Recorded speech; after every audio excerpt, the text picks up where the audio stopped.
The Exiled Lord's Gift. Luke Albert Sama, your gift is, let's see, village building. The moment the priest made the announcement, silence fell over the Grand Cathedral, the largest in Albert territory. Every noble, soldier, and commoner who had gathered for this sacred ceremony stood frozen in shock. Today was an important day. Both sons of Lord Albert were set to receive their divine gifts. The anticipation had drawn spectators from all over the territory and even beyond. After all, the heir's gift would determine the future of the land. Village building? What kind of gift is that? I couldn't stop myself from exclaiming in disbelief. Yes, I was Luke Albert, the eldest son of Lord Albert and heir to his domain. This ceremony was supposed to cement my place as his successor. Yet, this? I'm afraid I don't know, the priest stammered, visibly uncomfortable. I've never heard of such a gift before. But, it doesn't sound like one suited for combat. No.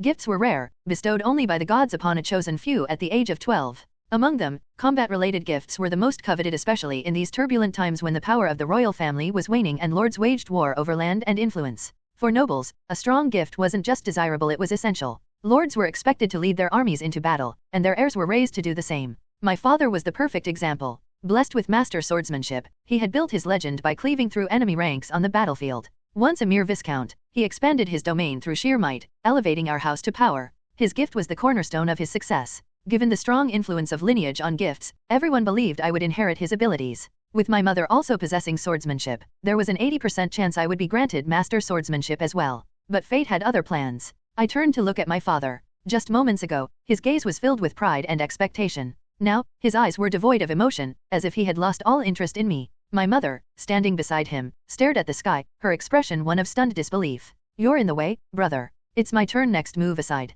Tisk. The one who pushed me aside was Raoul, my younger half-brother. He was the son of a concubine, a former maid with no noble lineage to speak of. His chances of inheriting master swordsmanship were considered slim, less than 10%. Even gaining ordinary swordsmanship was only a 50-50 gamble. Unlike me, no one had placed great expectations on Raoul. Then came the next announcement. Raoul Albert Sama, your gift is... What's this? Your gift is master swordsmanship.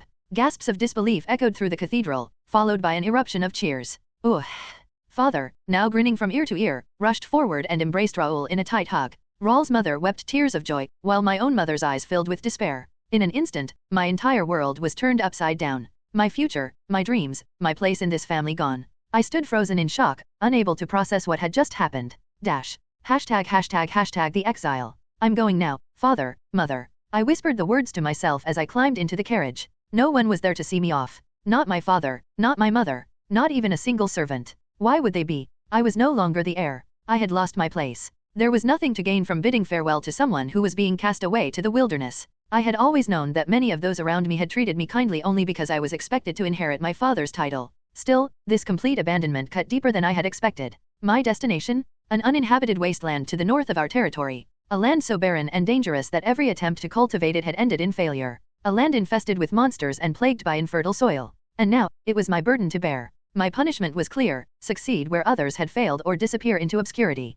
This was the price of having a gift that no one understood. This was my fate. Exiled to the wasteland. The one who suggested that I be sent to develop the wasteland was none other than my stepbrother, Raoul. Everyone knew it was an impossible task. The land was barren, overrun with monsters, and completely unsuitable for settlement. My so-called mission was nothing more than a thinly veiled exile, a death sentence under the guise of duty. Whether by starvation or at the claws of the beasts that roamed these lands, my fate was sealed. Yet, not a single soul, not even my own mother, raised an objection. To them, I was such a disappointment that a lonely, wretched death was the only fate I deserved. Luke, your gift was called village building, right? Then developing this wasteland should be easy? Gyahahaha. Even now, I could still hear Raoul's laughter. Perhaps he had grown up twisted due to the scorn and isolation he endured as the son of a concubine. But in these turbulent times, a person like him might actually be the kind of ruler people needed. As for me, I was never fond of battle. I trained with the sword and became proficient in a short time, but the act of taking another person's life never sat well with me. My instructor often remarked, "You have talent, Luke Sama, but you're simply too kind."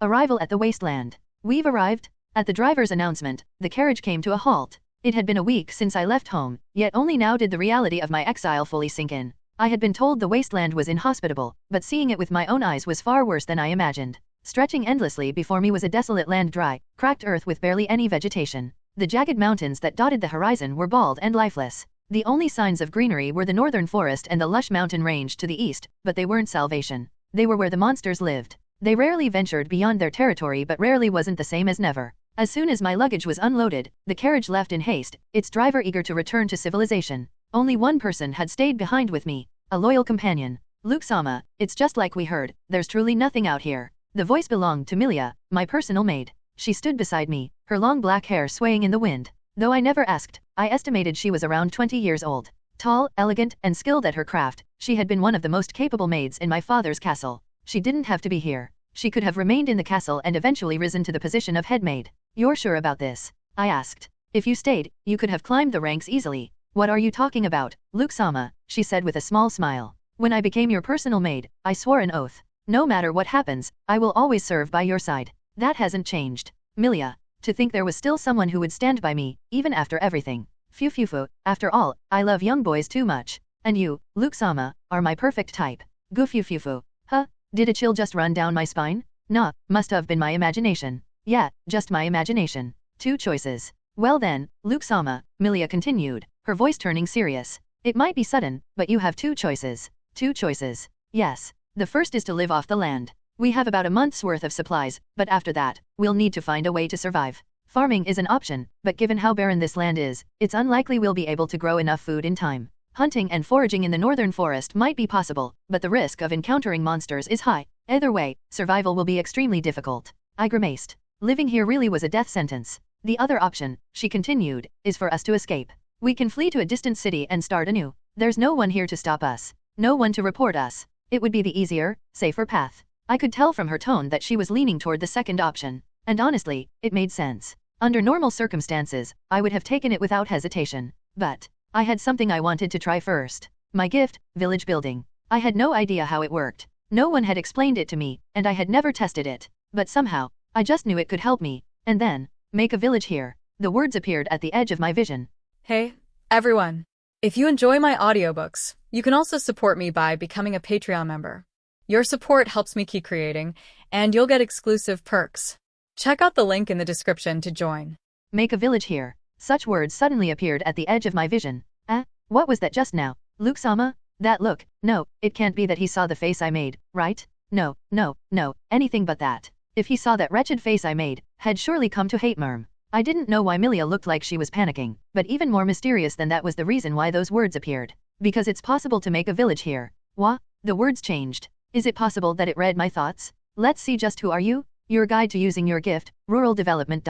It answered my question. But a guide for my gift? I've never heard of such a thing though. Luke-sama, are you talking to yourself? Has your cruel circumstance made you go? Luke-sama, there is no need for you to worry about a thing, for I am here by your side. No, I'm fine. Completely fine. It's just that it seems like my gift has activated. I hurriedly explained as much as I could to the worried Milia in front of me. Let's see if you're a guide. Do you know what my gift does? Just as its name might imply, it allows you make and develop a village. This place has no owner, so it's possible to make a rural village here. It would seem like the reason why my gift hasn't activated before was that I was in a place that already had an owner.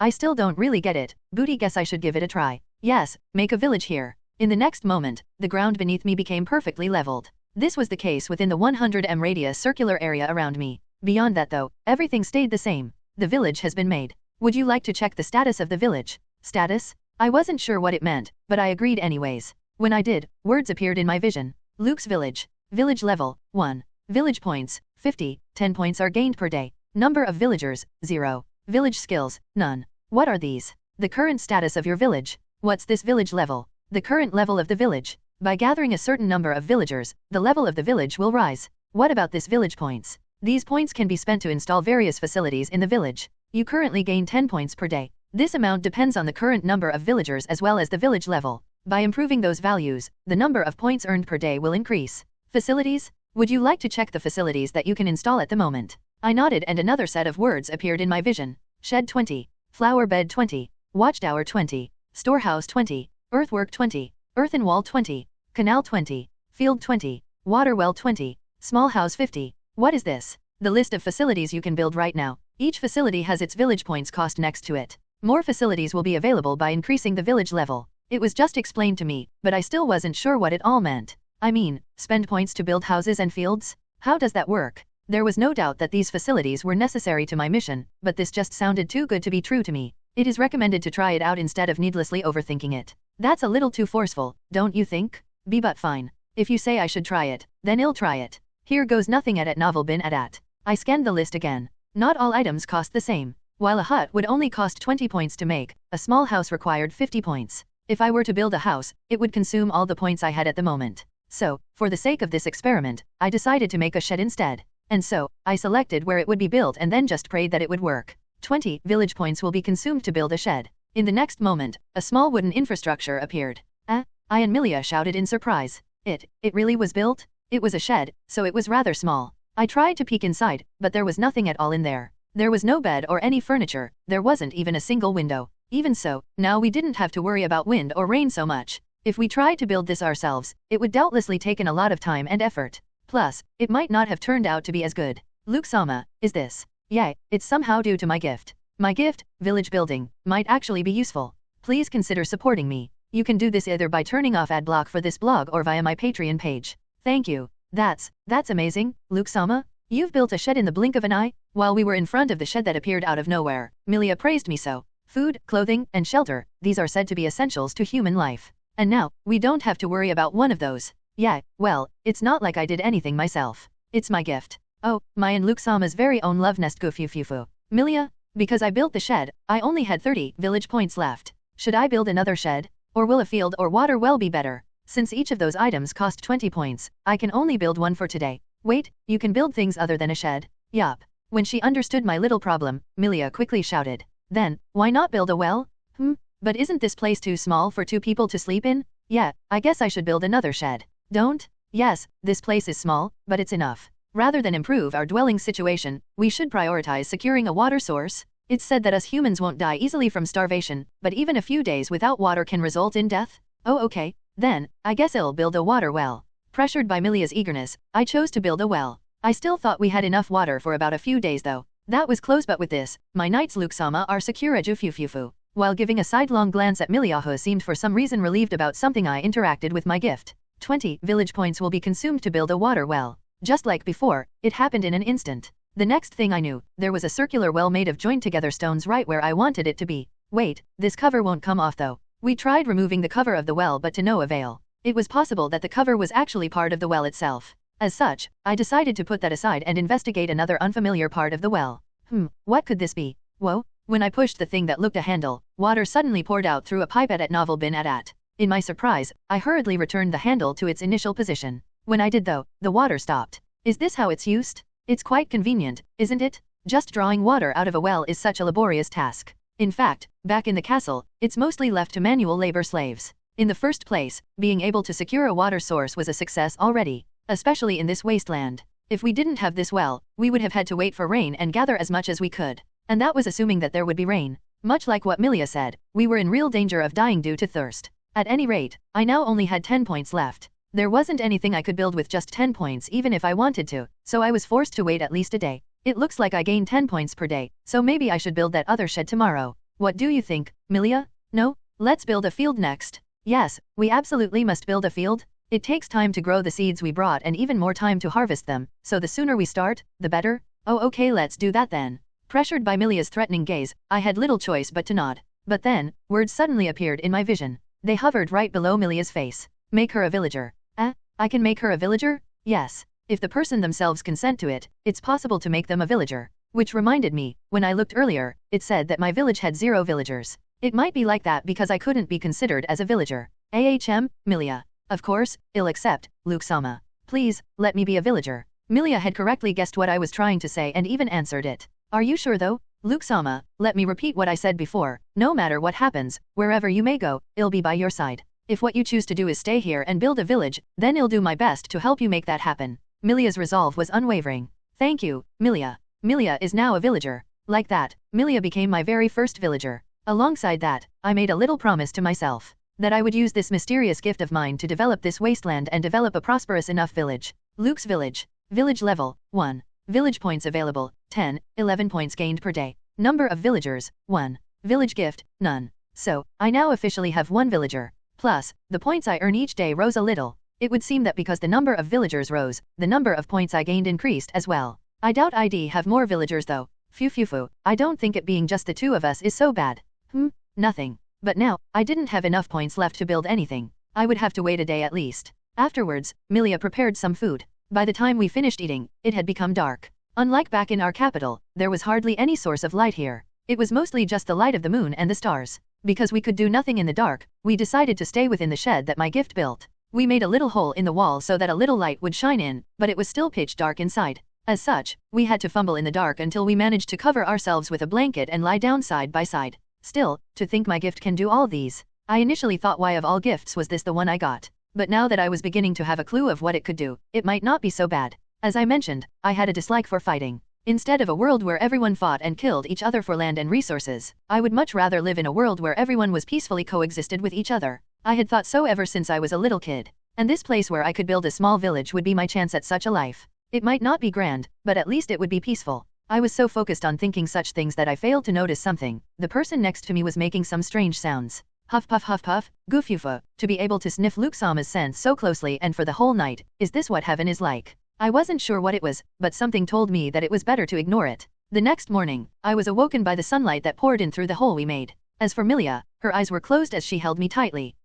Yeah, I should build another shed. Don't. Isn't this one enough? You're awake? Yes. It's expected of a maid to wake up earlier than her master. Then, why didn't you get up already? So that I could enjoy your adorable sleeping face and embrace your soft body for as long as I could. Of course. There were times that I felt like Milia was hiding something. But then again, everyone had secrets. Be that as it may, you're no longer a maid. There's no need for you to force yourself to wake up early. Yes, but now I'm a villager and you're the village's leader. It's only proper that I do certain things to show my respect. Is that how it is? I had never lived in a village, so I didn't really know. Oh, I have 21 points now. Congratulations, Luke Sama. You can build a field now, can't you? A day has passed, so I earned some village points at Novel Bin at. And as Milia insisted multiple times, I decided to build a field. 20 village points will be consumed to build a field. Proceed. Asterisk yes no. A similar message from before appeared in my vision. When I chose yes, an area in front of the shed instantly became a tilled field. This Luke Sama, this earth, it's extremely amazing. We'll surely be able to grow great crops with this field.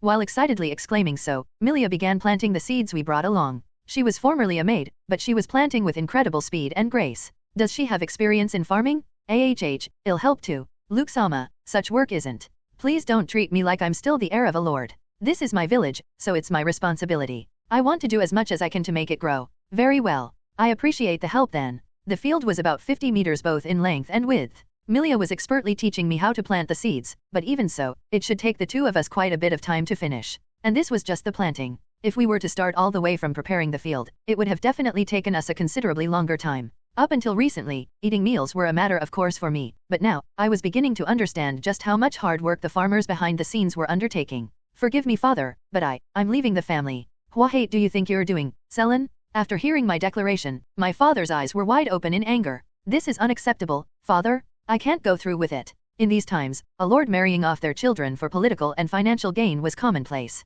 I was no exception. From the age of 10, I had already been promised to Lord Albert's heir. Because I understood that this was the best option for the safety of our lands, I agreed to follow such a decision. To be exact, I agreed to be married to Luke, Lord Albert's oldest son and heir apparent. I had met him once or twice already, and he seemed to be a gentle and sweet young man, quite unlike his father. It was beside the point, but he was also 3 years younger than me. However, what he received for his gift during his blessing ceremony was one clearly not geared toward fighting. Meanwhile, the one to inherit his father's master swordsmanship was his stepbrother, Raoul, instead. As a result of this twist of fate, I became promised to Raoul. If it was to Luke, I was willing to go through with it, but if it's to that twisted man, I absolutely refuse. But he's the one to inherit the Albert territory, Selin. If you cared for our lands. No, father, absolutely will not do this. I'd rather die. After shouting so, I stormed out of our castle. I would have continued until I was out of our territory, but soldiers deployed on the highway blocked my path. Lady Selin, please turn back. Well, if you think you can stop me, go ahead and try. I said so and then drew out the 2 swords hanging from my waist. With a crackling sound, ice then formed on the blades of my swords. My seriousness perhaps understood, the soldiers instinctively stepped back. They must have known about my strength, and thus concluded that their force wouldn't have been enough to stop me. Please, Lady Selin. You're so persistent. If you continue to stand in my way, you'll be in a world of pain. Upon hearing my threat, they reluctantly made way for me. And so, I walked through the space they made until the place I was born in was far away behind me. A few days passed after coming to this wasteland. Luke Sama, please take a look. There are sprouts in the field? Huh? There really are? When I hurriedly came out after Milia called for me, I saw for myself the sprouts she was talking about at Novel Bin at. To be honest, I was unsure whether crops would grow at all from this field, but seeing this, my worries went away. Moreover, according to Milia, they were actually growing sooner than usual. We did it? There's obviously more work to be done, but at least we've secured a source of food. Yeah, thank goodness. In other events, I spent the points I accumulated on a watchtower and an earthen wall. Each cost 20 points. I wanted to build another shed, but Milia insisted that we should prioritize facilities for defense in case the worst were to happen. At present, we still haven't been attacked, but when I saw figures in the distance a few days ago, I was glad that this was the choice we made. The earthen wall was about 2 meters tall. It wouldn't be of much use against large monsters, but against small ones, it should be enough to stop them. Luke-sama, it's an emergency? Milia was at the top of the watchtower when she shouted. Because it was rather sudden, my first instinct was to look in her direction. Wah, I can see under her skirt? No, now is not the time for such things. A group of goblins are headed this way. What? Goblins were ugly humanoid monsters. They were usually short, the tallest among them being at about 150 centimeters. Alone, they were said to be easy to deal with, but in a group, they could spell trouble. I hope the wall will be enough to make them give up and turn back. They're stepping on top of their allies to climb over the wall. So much for that. Now, it's only a matter of time before they get past that wall and invade the village. We have to fight. Luke-sama? I steeled myself to face a group of goblins and drew the sword I brought from home in case occasions such as this arose. I'll have to fight them. Luke-sama? It was said that if a child did sword training, that child would have a higher chance of receiving a swordsmanship type gift. For that reason, I too studied how to use a sword properly and effectively. In the end, I didn't receive such a gift. However, that didn't mean all that training was a waste of time. Especially at times like now, it was better to know how to use a sword than not at all. Gu-jai-jai-jai? One goblin made it over the wall and into the village. Its physique was similar to mine, but unlike me, this one didn't have a weapon. Then, I should be able to take it down? H-a-a-a-a-a-a-a. I yelled like that as I charged toward the goblin. Gya? Huh? But before I could reach it, an arrow made of ice flew out of nowhere and hit the goblin's head. It's been a while, Luke. When I turned my head toward the source of that voice, I saw a blue-haired girl standing on top of the wall. Selin? I knew that girl. I knew her because she was a daughter of the Bazureta family, a family which had close ties to my Albert family since the olden days. To be more specific, she was the daughter of the Bazureta family that I was formerly engaged to. She had been to our family's castle a few times, and back then, we would spend the time playing. She was 3 years older than me, so at least to my younger self, she seemed very mature. She didn't seem to have grown much since then though. As for why our marriage was called off, it was because I was no longer the heir of our land. The gift I received wasn't deemed enough to hold such a position, so I was disqualified and sent to this wasteland. So instead of me, Raul, who managed to inherit our father's gift, was now the heir of the territory as well as Selon's husband-to-be. Regardless though, what's she doing here? Ice needle. Gugyae? Selon's ice projectiles hit and killed the next goblins that managed to climb the wall. In no time at all, those and the rest of the goblins were annihilated. Wow, you sure have grown. It has just been 2 years since we last saw each other, right?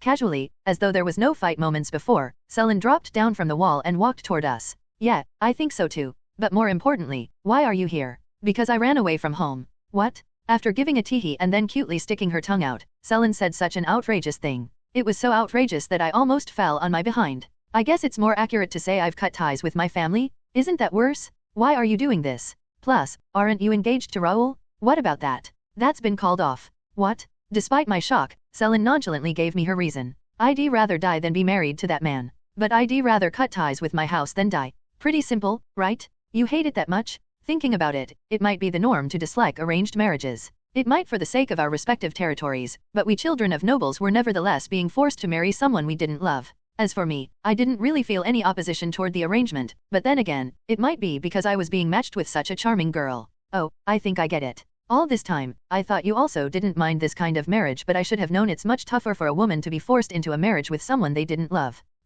I feel you've misunderstood something? I refuse to be married to Raul, but if it's with you I don't really. What's that now? Selon's voice became smaller with each word until I couldn't hear her at all. I said. Stop right there. Milia suddenly shouted and cut in on our conversation. I'm here too, you know? Are you going to just leave out of the conversation? Ayan, you are? I'm Luke-sama's first villager. First villager? Selin tilted her head at Novel bin Adat. Yes. This is, after all, Luke-sama's village. Oh, that reminds me. What's with this place? I was worried for you when I heard you were sent to this wasteland to develop it, but that watchtower, that wall, that well and that field, can it be that you two alone built them? While looking around, Selin wondered out loud. I think it's faster if I just show you. Show me? Show me? Selin asked me that as she wondered what I was talking about. I decided to make a storehouse so that I could more easily explain my gift. We didn't have any pressing need to have a storehouse right now, but a use for it would come sooner or later anyway. 20 village points will be consumed to build a storehouse. Asterisk yes no. The moment after I selected yes, a splendid storehouse made of earth appeared before us. Her Her mouth wide open, Selin was stunned. This is what my gift, village building, does. It can build something I need in an instant. Of course, it can't build all kinds of things. Actually, right now, I can only choose from 10 kinds of facilities. Plus, because of the cost of each item, I also could only build a limited number of them. Wait. I've never heard of a gift that does something like that. Are you saying that this field is also, yup, made through my gift? So that's how you have all these things in such a short amount of time. It would have been impossible otherwise. When Selin understood the situation, words once again popped at the edge of my vision. Make her a villager? Yes, no, there's no way Selin should live in such a simple village. I retorted so in my mind as I came to decision to just ignore the message. But are you really sure about breaking off your engagement to Raoul? I mean, I doubt my family will just let the matter go. Compared to the Albert family, the Bazureta family had a meager army. So, if the Bazureta family were to unilaterally cancel this arrangement, it would be no surprise if the Albert family would respond by sending in troops. Even the Albert family won't have enough resources to do that. If they decide to make the Bazureta family their enemy as well, they'd be surrounded on all sides. You have a point. The Albert family might be powerful, but because its territory was so large, it had many hostile neighbors to worry about. In other words, ruining their relationship with the Bazureta family was not something the Albert family would actively pursue. Still, want you leaving her the Bazureta family? Selin was one of the few people who had 2 gifts. In addition to dual wield, which was a gift that enhanced her ability to fight with 2 swords, she also had blue magic, which allowed her to use water and ice magic. In fact, due to her contributions in the battlefield, she already earned herself an alias, Frozen Blades Princess. I was going to be married off and sent away anyway, so my absence was taken into account a long time ago. Plus, my younger brother's blessing revealed that he had a strong gift. As long as he's there, they'll manage. If memory serves right, her younger brother was about my age. Anyway, by the looks of things, living here doesn't look so bad. Huh? You're planning to live here? Yeah, I mean, I'm not going back and I have nowhere I got to be. Selin is now a villager. Whoa, she became a villager on her own? When I checked, it indeed said that I now had 2 villagers. The number of points I earned each day rose to 12 as well. More importantly though, want you reconsider? Even with my gift, the fact remains that this is still an undeveloped wasteland. We still don't have decent houses and harvest is not until much later. Meanwhile, with your powers, I'm certain you'd be given a high post anywhere you might go.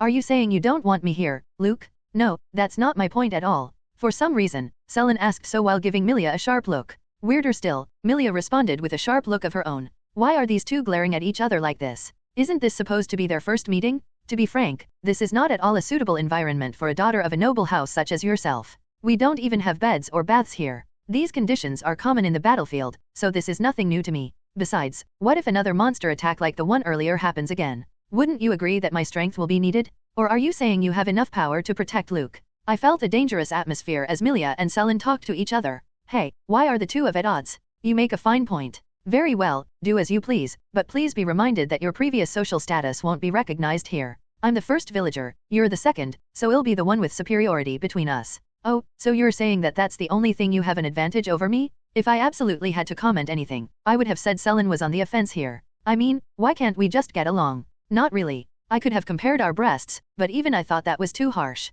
Who are you calling flat-breasted? Oh my, when did I ever utter the words flat-breasted? Shut up. I'm still growing, you know? Now that you mentioned it, I think my breasts were 3 times as large as yours when I was 15. I'm just a late bloomer. As though she had a complex about it, Selin became teary-eyed and shouted so. In a complete reversal, Selin was now on the defense. As for me, I simply headed the other way. I didn't want to get involved any more than I have, so I stealthily snuck away. For some reason, there was a tense atmosphere between Milia and Selin. When night came, another argument among them arose. You 2 have been sleeping in a room this small? Yes. Is something the matter? Don't is something the matter me. No matter how you look at it, this is not normal. With a powerful voice, Selin reprimanded us. In our defense though, we were forced to share the shed because it was the only one we had. If you find this so unacceptable, we won't force you to sleep here. Feel free to sleep outside. Why would I do that? Why you 2, let's just try to get along. Luke, Sama, please, stay out of this. Okay, if I could, I would have built another shed right away. Unfortunately, because I built a storehouse earlier in order to demonstrate my gift to Selin, I didn't have enough points anymore.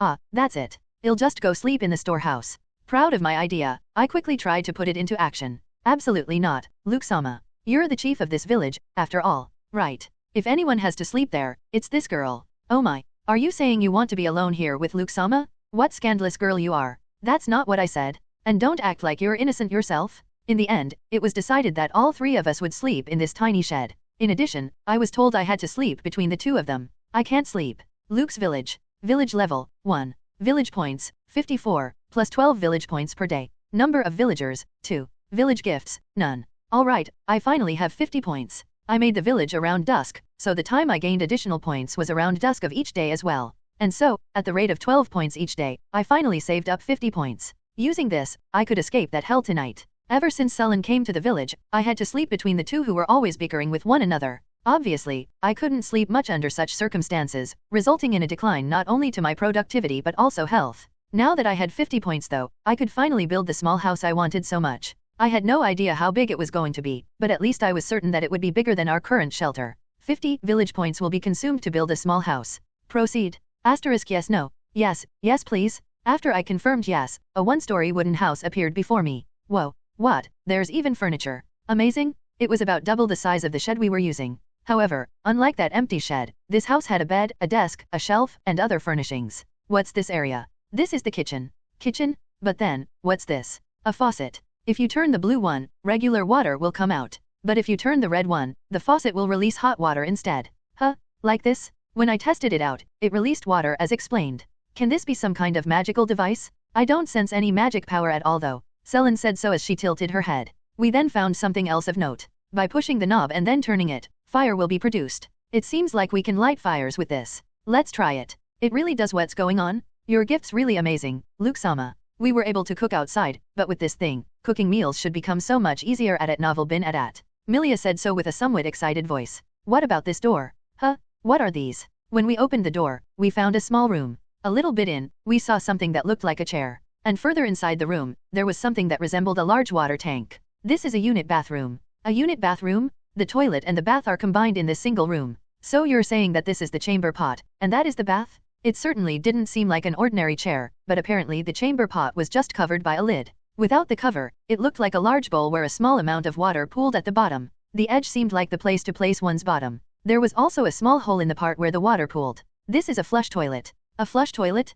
How is it used? One sits down and relieves themselves. After that, one simply drains the water, along with the waste, by turning the handle there. When I tried to turn the said handle, more water flowed down, seemingly replacing the one that was there before. In the castle, lower-ranked servants are the ones tasked on disposing of the gathered waste. But now, there was no longer a need for any of us to do that job. That said, I wondered where the waste would go. I had heard of other territories whose lavatories made use of slimes. Slimes would absorb anything, even human waste, so they were helpful in keeping things clean. This device didn't seem to make use of those slimes though. Well, for now, what matters is that it works. Figuring out the how can come in later. And so, I moved on to the bath. It had a faucet like the one in the kitchen. In other words, we could wash our bodies easily with this. How convenient. We can bathe here without using the well outside. It seems so. Tisk. But this also means I can no longer peep on Luke-sama as he washes his body outside. Selen had an expression of joy, but for some reason, Milia expressed frustration. And now that we have 2 beds, we can have separate places to sleep for the men and the women. I proudly announced so, but the two didn't seem to share my joy. As though to clear my confusion on why they were silent, Milia spoke first, quickly followed by Selen. Sleeping alone with this woman is quite impossible for me. Me too. Forcing the two of them, who were at odds with each other all the time, to sleep alone with each other certainly wasn't a great idea. However, it also would be quite strange for me to sleep beside only one of them, no matter which one. The only reason Milia and I did so before was because we only had that shed. I understand. Then, I guess all 3 of us will just have to sleep in this house. We should have enough space, so I thought maybe I could sleep on the floor or something. Wait, why are all 3 of us on the bed? Somehow, it was decided that, like before, I would sleep in the bed between the 2 girls. Because of that and because of the fact that the bed was smaller than the floor of the shed, we were now even closer to each other than we were before. Luke-sama, we can't let you sleep anywhere else other than this bed. I wouldn't mind sleeping on the floor, except I absolutely refuse to let this woman sleep beside you by herself. How unexpected. I also can't let you sleep beside Luke-sama by yourself. Given that, it seems the only solution left is for all of us to sleep here.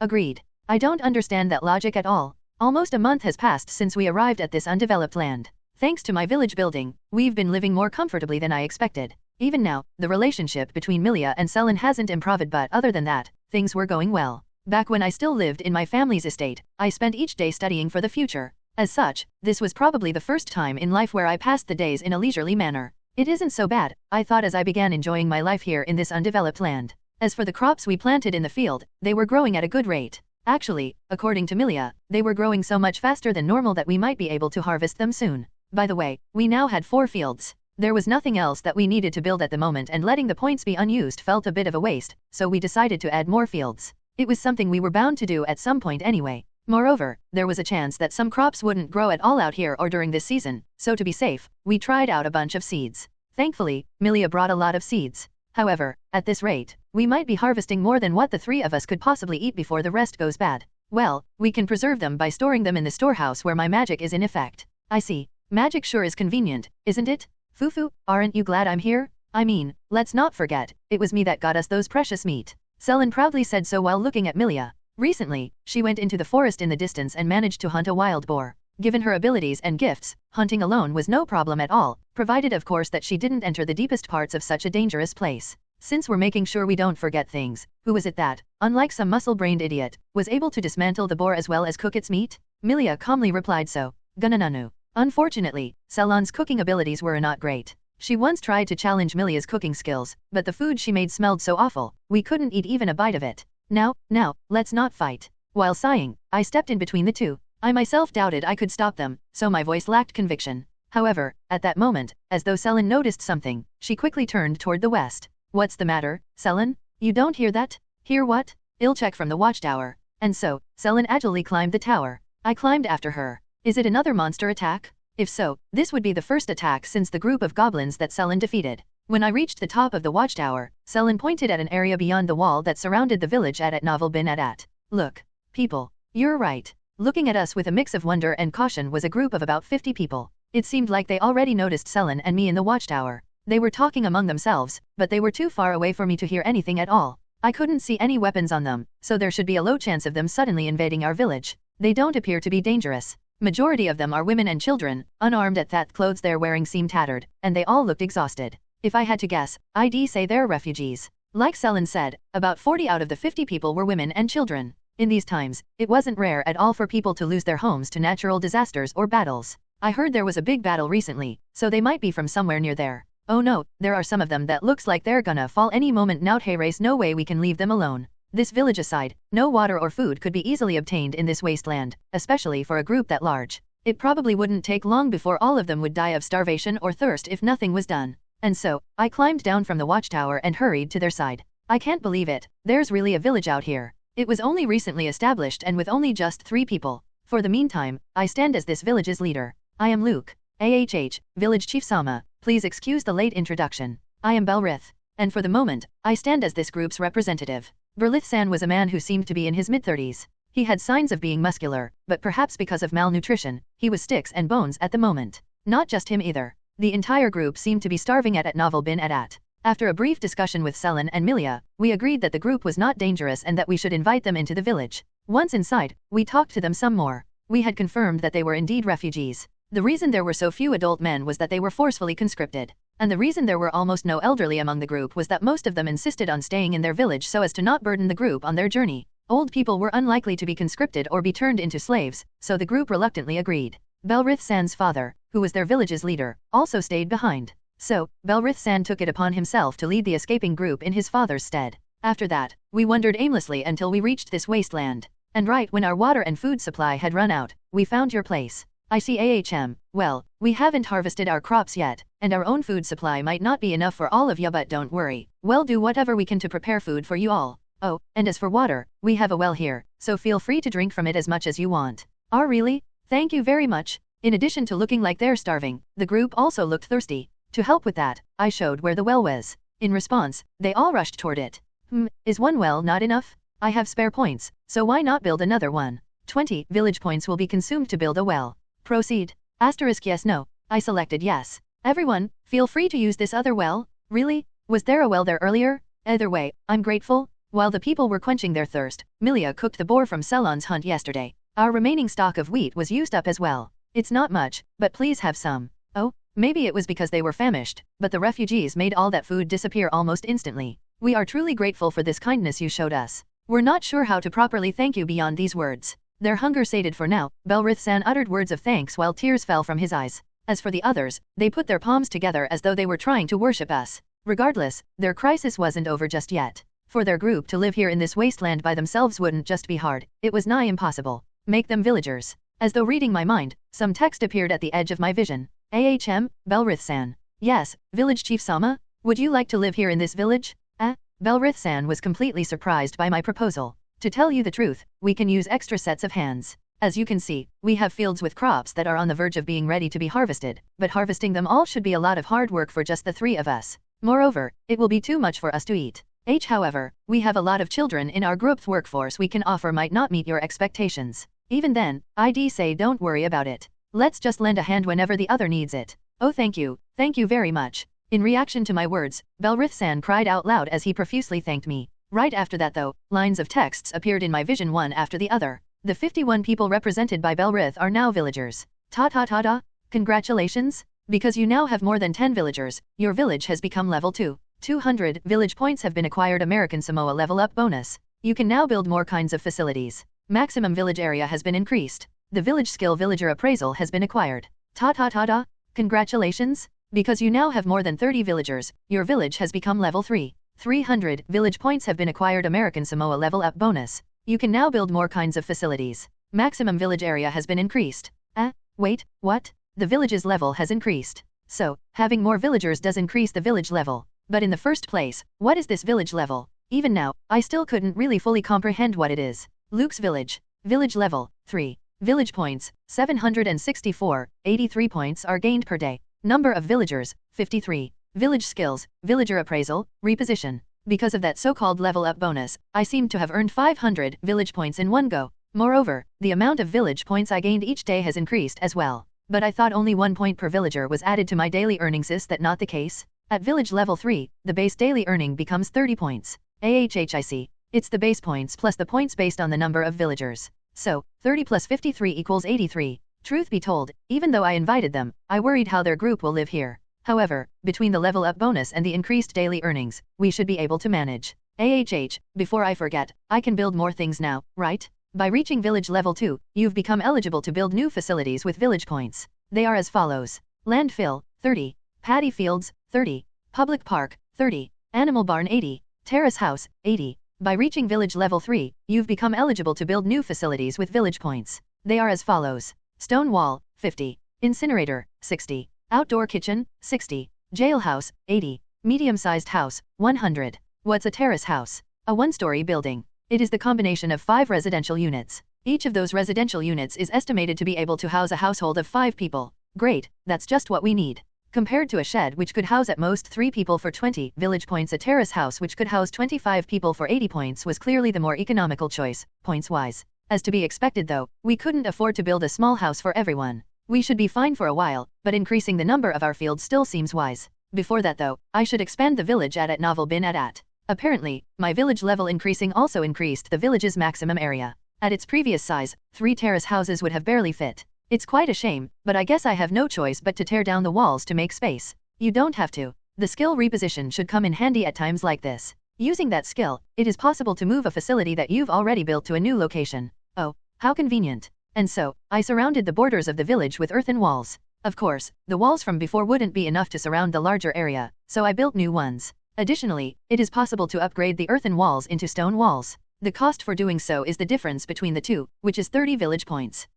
These are fine for now. I want to use my points for something else. With space now available and secured by the walls, I built 3 terrace houses. When I peeked inside, I discovered that much like the small house, the terrace houses were somewhat furnished. Regarding restrooms, it seemed like there was only one for each terrace house. However, there were several toilet bowls in each restroom, so it wasn't so bad. I also set up a water well for each building. Through reposition, one of those wells was the one from before. And so, just like that, we solved the issue of where the group was going to live. Everyone, please feel free to use these buildings. Maybe they were like that since earlier, but when I looked at them, their eyes and mouth were wide open. Just now, did the walls move? There was nothing there a moment ago, and now there's this building. Whoa.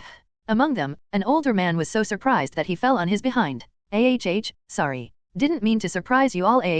Well, all of these are because of my gift. It's not some shady magic or anything like that, so there's nothing to worry about. I hurriedly explained so. What? The village chief has a gift? He can make even this kind of things? It's like an act of God? For them to be surprised this much, it might be due to them not being used to gifts. After all, people who had gifts were quite rare. On top of the people who received an act of blessing but was revealed to not have any gifts, there were people who don't even receive a blessing in the first place due to their low social status. Technically, even common citizens were allowed to have a blessing, but they needed to give an astronomically large sum of money first. For that reason, it was mostly nobles and wealthy merchants who were given a blessing. A blessing was also given to craftsmen whose family lineage was known to inherit useful gifts for the development of the territory, but those were rather rare. The impact of gifts was so huge. If everyone, regardless of social status, had gifts, territories would be developed so much more. I thought so, at least. While the new villagers cautiously entered the newly made terrace houses. Alright, time to expand the fields. At present, the village had 4 fields. The crops grown from these fields should be able to feed 50 people, but only for a while.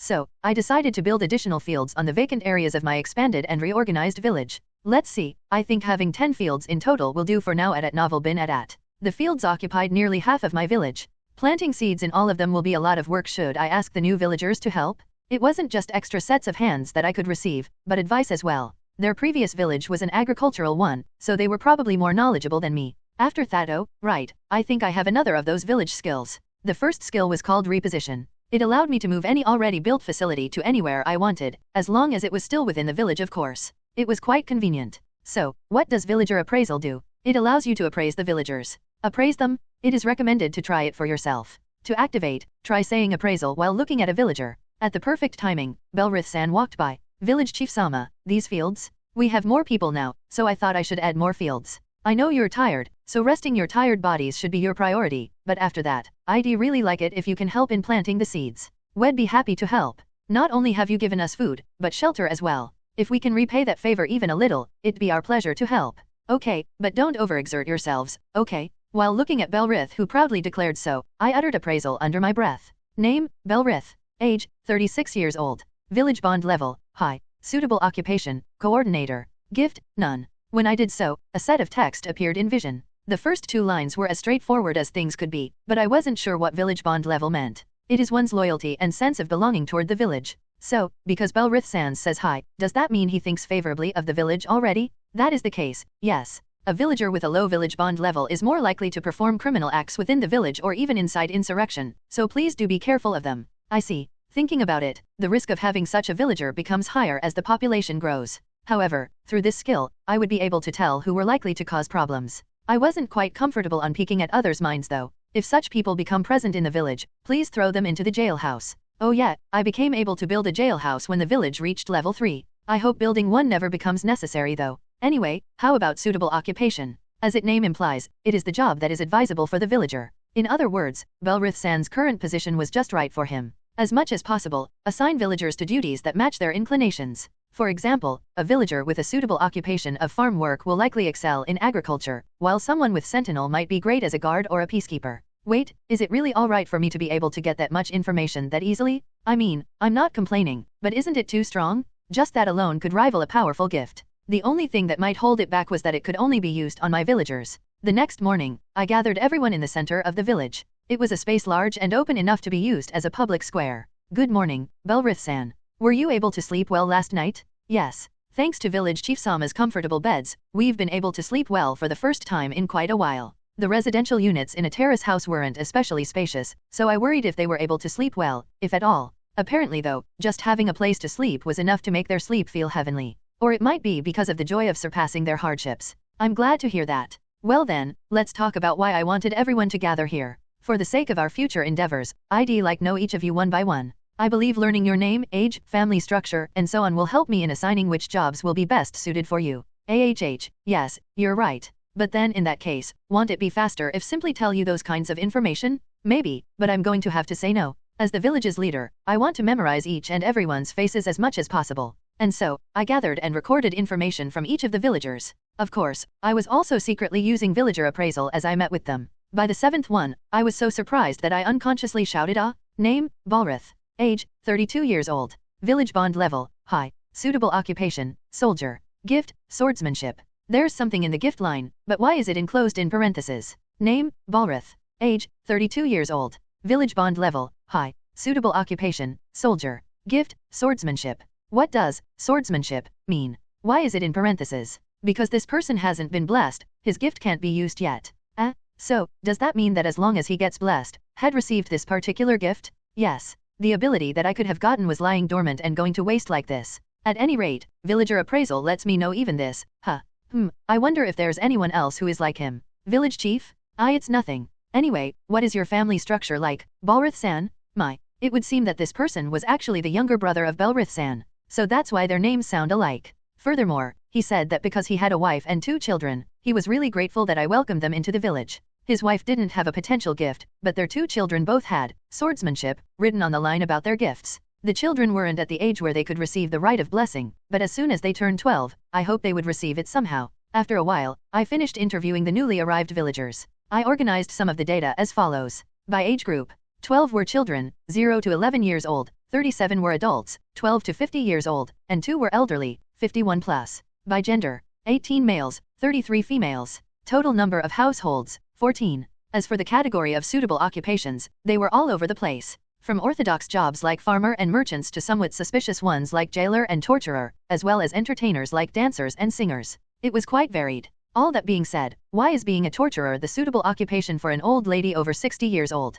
Plus, she's the oldest among them by far, but she made it all the way here with strength to spare as though she was among the young ones. Anyway, I told those who were suited for agriculture to take care of the fields. Of course, because they alone couldn't handle all the things that needed to be done, I told everyone else to assist them in some way for the moment. In total, I found 7 people with potential gifts among the new villagers. As mentioned, Balrath-san and his 2 children had swordsmanship. The gift of the other 4 were as follows. Comprehension of concoctions. Red magic. Labyrinth exploration at novel bin at. Literary talent. Comprehension of concoctions seemed to be related to the mixing and preparation of things like medicine. It belonged to a woman in her 20s who was already a widow. Red magic was a gift related to fire and heat magic. It belonged to a 10-year-old girl. No one else in her family had a gift, so it might be a mutation of sorts. Labyrinth exploration might be related to dungeon explorations. It belonged to a 30-year-old man. His parents were dead, he had no siblings to begin with, and he never married or had children, so among the refugees, his household was the only one to have 1 person. Maybe it was because he was a bit eccentric, but I felt like he really stood out like a sore thumb among the refugees. Literary talent was most likely related to writing and the like. It was possessed by a 14-year-old boy. It might just be a fluke, but the number of people who had potential gifts was more than I expected. According to my private tutor, over 80% of nobles had gifts, while less than 1 in every 100 commoners could get one. That made me curious enough to ask, what if we bless everyone? Wouldn't that lead to a great improvement to our territory? And my tutor replied, 1 in every 100 is not much, it'll be more trouble than it's worth. Looking back, it might just be that the nobility was trying to monopolize the power of gifts. Not to mention, there was always the risk of a commoner who possessed a powerful gift inciting a rebellion. And so, the nobility conspired with the church to limit the access to blessings. Even so, isn't their distrust a tad too much? All of a sudden, this place has become village-like, hasn't it? Selin said so when she walked by. I used that chance to use villager appraisal on her as well. Name, Selin. Age, 15 years old. Village bond level, high. Suitable occupation, general. Gift, dual wield, blue magic. Oh, she's recommended to be general, huh. I can certainly see her as someone who would lead soldiers through a battlefield, but why would a mere village ever need general? That aside, more people meant an increase in the need for meat, so I asked if she could continue to hunt for us. Luke-sama, there's a good chance more refugees will come to village. I think we should ready ourselves for that. Yeah. According to the stories I heard from the new villagers, there have been an increase in fighting here and there. While Milia and I were talking like that, I decided to use villager appraisal on her as well. Will her suitable occupation be something like maid? Name, Milia. Age, 21 years old. Village bond level, ultra high. Suitable occupation, priest. Gift, oracle. So, Milia's 21. Wait, more importantly, she has a potential gift? Name, Milia. Age, 21 years old. Village bond level, ultra high. Suitable occupation, priest. Gift, oracle. Surprisingly, even Milia had a potential gift. Furthermore, it was none other than the gift that allowed its wielder to bless others. Because the church has basically monopolized this gift, it was extremely rare if at all to see this gift except on its members. So, the person who does the blessing has to be blessed first themselves? However, on top of the fact that the closest church that offered to do blessings was too far away from the village, we also didn't have enough money for the ceremony. What should we do? Luke-sama? Is something the matter? Actually, I thought it was not right to hide the issue to the person herself, so I told her. Of course, that meant I had to tell her about villager appraisal, which I had been keeping private so far. And in order to avoid the risk of Selin getting mad at me and saying, why are you keeping me out of the loop, I decided to tell her as well. Villager appraisal? Yeah, it seems like your gift is truly absurd. Amazing, Luke-sama. You're really beloved by the gods. In contrast with Selin, who was understandably at a loss for words, Milia unreservedly showered me with praise. Well, you see, I secretly used it on you, Milia. I don't mind at all. I find no issue in exposing it all to you, Luke-sama. Yes, for example, my body. Hey, don't seduce Luke every chance you get.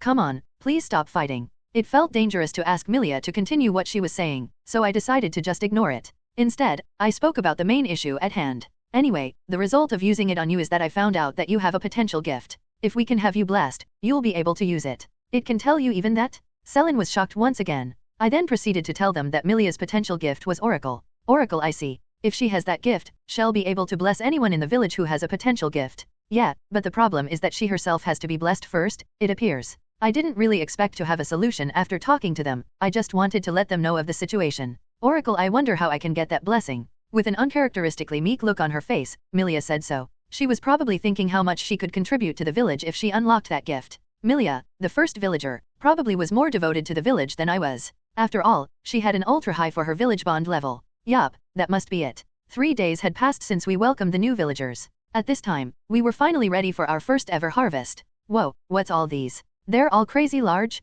The vegetables over here too. They're growing unbelievably large as well? Such expressions could be heard in the field here and there. Thanks to everyone's help, we were able to harvest the first batch in about 2 hours. The first batch in question was the crops grown in 2 of the 4 fields we had at the start. The crops were known to grow quickly, but even they would normally have taken about a month before they could be harvested. It's so wonderful, village chief. It might be because the soil in the fields is great, but still, I've never seen grow vegetables this big. Belrith-san, who was more knowledgeable in agriculture than I was, told me so. By the way, I managed to bargain what he would call me down to village chief. Village chief Sama was just too embarrassing for me. By the looks of it, even supposedly out-of-season vegetables have no problem growing here. On the other fields, vegetables that were normally grown in autumn were growing just fine even though we were still in spring at Novel Bin Adat. I didn't know anything about agriculture, so I just planted whatever I could in hopes that at least some would grow. Thankfully, the seeds didn't end up wasted. Village chief, since you've grown these, how about having a taste? Huh? It's safe? Why, yes. They're vegetables that can be eaten raw, after all. I'm glad they grew big, but do they taste good? I thought so as I cautiously bit into the vegetable turnip Belrith-san gave me. The vegetables we just harvested was unbelievably delicious. Are you alright, village chief? Excuse me. It was just so delicious, I couldn't help but shout out loud. I apologized like that to Belrith-san who seemed startled by me. Belrith-san, why don't you give it a try? Alright, I'll take you up on that kind offer. He said so and then bit onto a turnip. In the next moment, his eyes opened widely. So good. Our reactions were quite similar. Certainly, freshly harvested turnips taste great, but what's with these? I've never had turnips this delicious. Perhaps it was because of his excitement, but Belrith-san continued to munch on the turnip as he talked. Afterwards, we decided to hold a celebration for the successful harvest. The just harvested vegetables were a given, but we also decided to use some of the meat of the boar and the deer that the group led by Selin managed to hunt down. By the way, I built an outdoor kitchen for 60 points. Because we could use it not only to prepare meals for a large group but also as a place to butcher what we caught, it was quite an efficient facility. Well then, to the successful harvest as well as new friend cheers? Cheers? I proposed a toast and everybody quickly followed. There wasn't any alcohol in the village yet though, so what we used was just well water. What? I can't believe it. So delicious. Such shouts could be heard here and there. Hey, this is too delicious, ain't it? This is the first time I've had anything this good at Novel Bin Adat. Are these really prepared by our spouses? It's the ingredients. Especially the newly harvested vegetables. Everyone was shocked at how delicious the food was. However, it was during then that village chief? Even when such a celebration was underway, a young man was keeping watch over the village from the top of the watchtower. However, he suddenly climbed down and hurriedly searched for me. What is it? What's wrong? A group of people are approaching the village.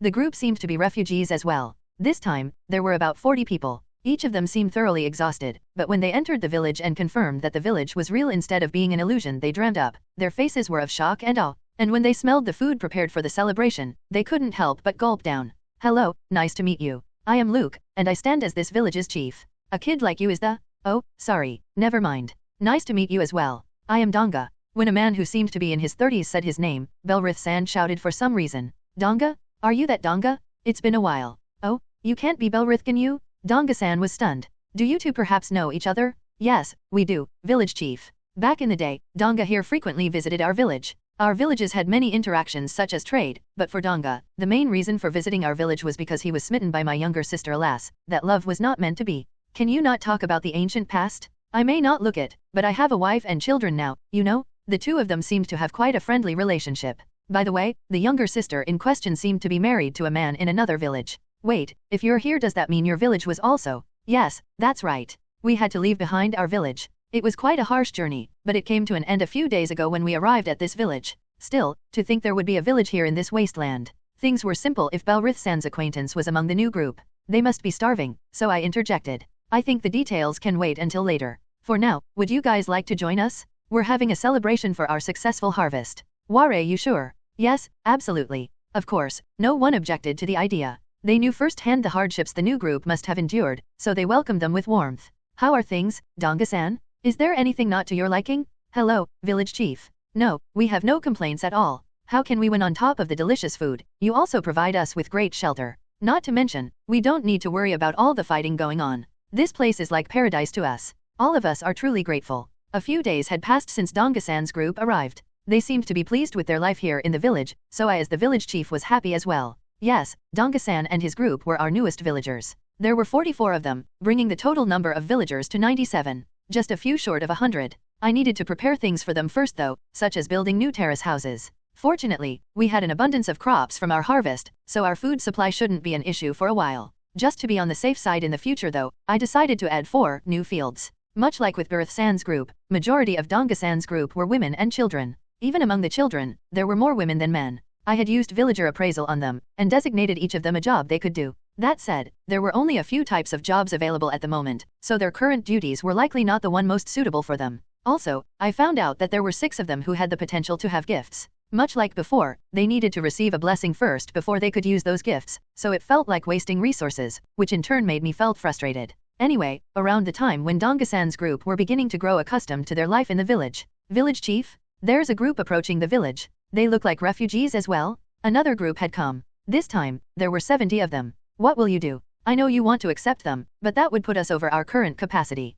Yad at novel bin at. Selen said so, and I couldn't help but agree. Because the points I earned daily had increased, there was no problem point-wise. In terms of food too, on top of the grand harvest, Selen and the others were diligently hunting for food as well, so we had a surplus for now. The issue was space. There just wasn't enough left to build additional terrace houses, much less fields. Maybe we can ask households with only a few members to share a unit. Or maybe, if the number of villagers exceed 100, your village will level up again, thus increasing its maximum area. Oh, is that so? Yes. For that reason, it is recommended to accept them as villagers. I've always wondered this, but on what criteria does this guide bases its recommendation? Moreover, how does it know my exact situation? At any rate, I did as was recommended and accepted the new refugees as villagers. The 76 people represented by Leon are now villagers. Ta-ta-ta-ta, congratulations! Because you now have more than 100 villagers, your village has become level 4. 400 village points have been acquired. American Samoa level up bonus. You can now build more kinds of facilities.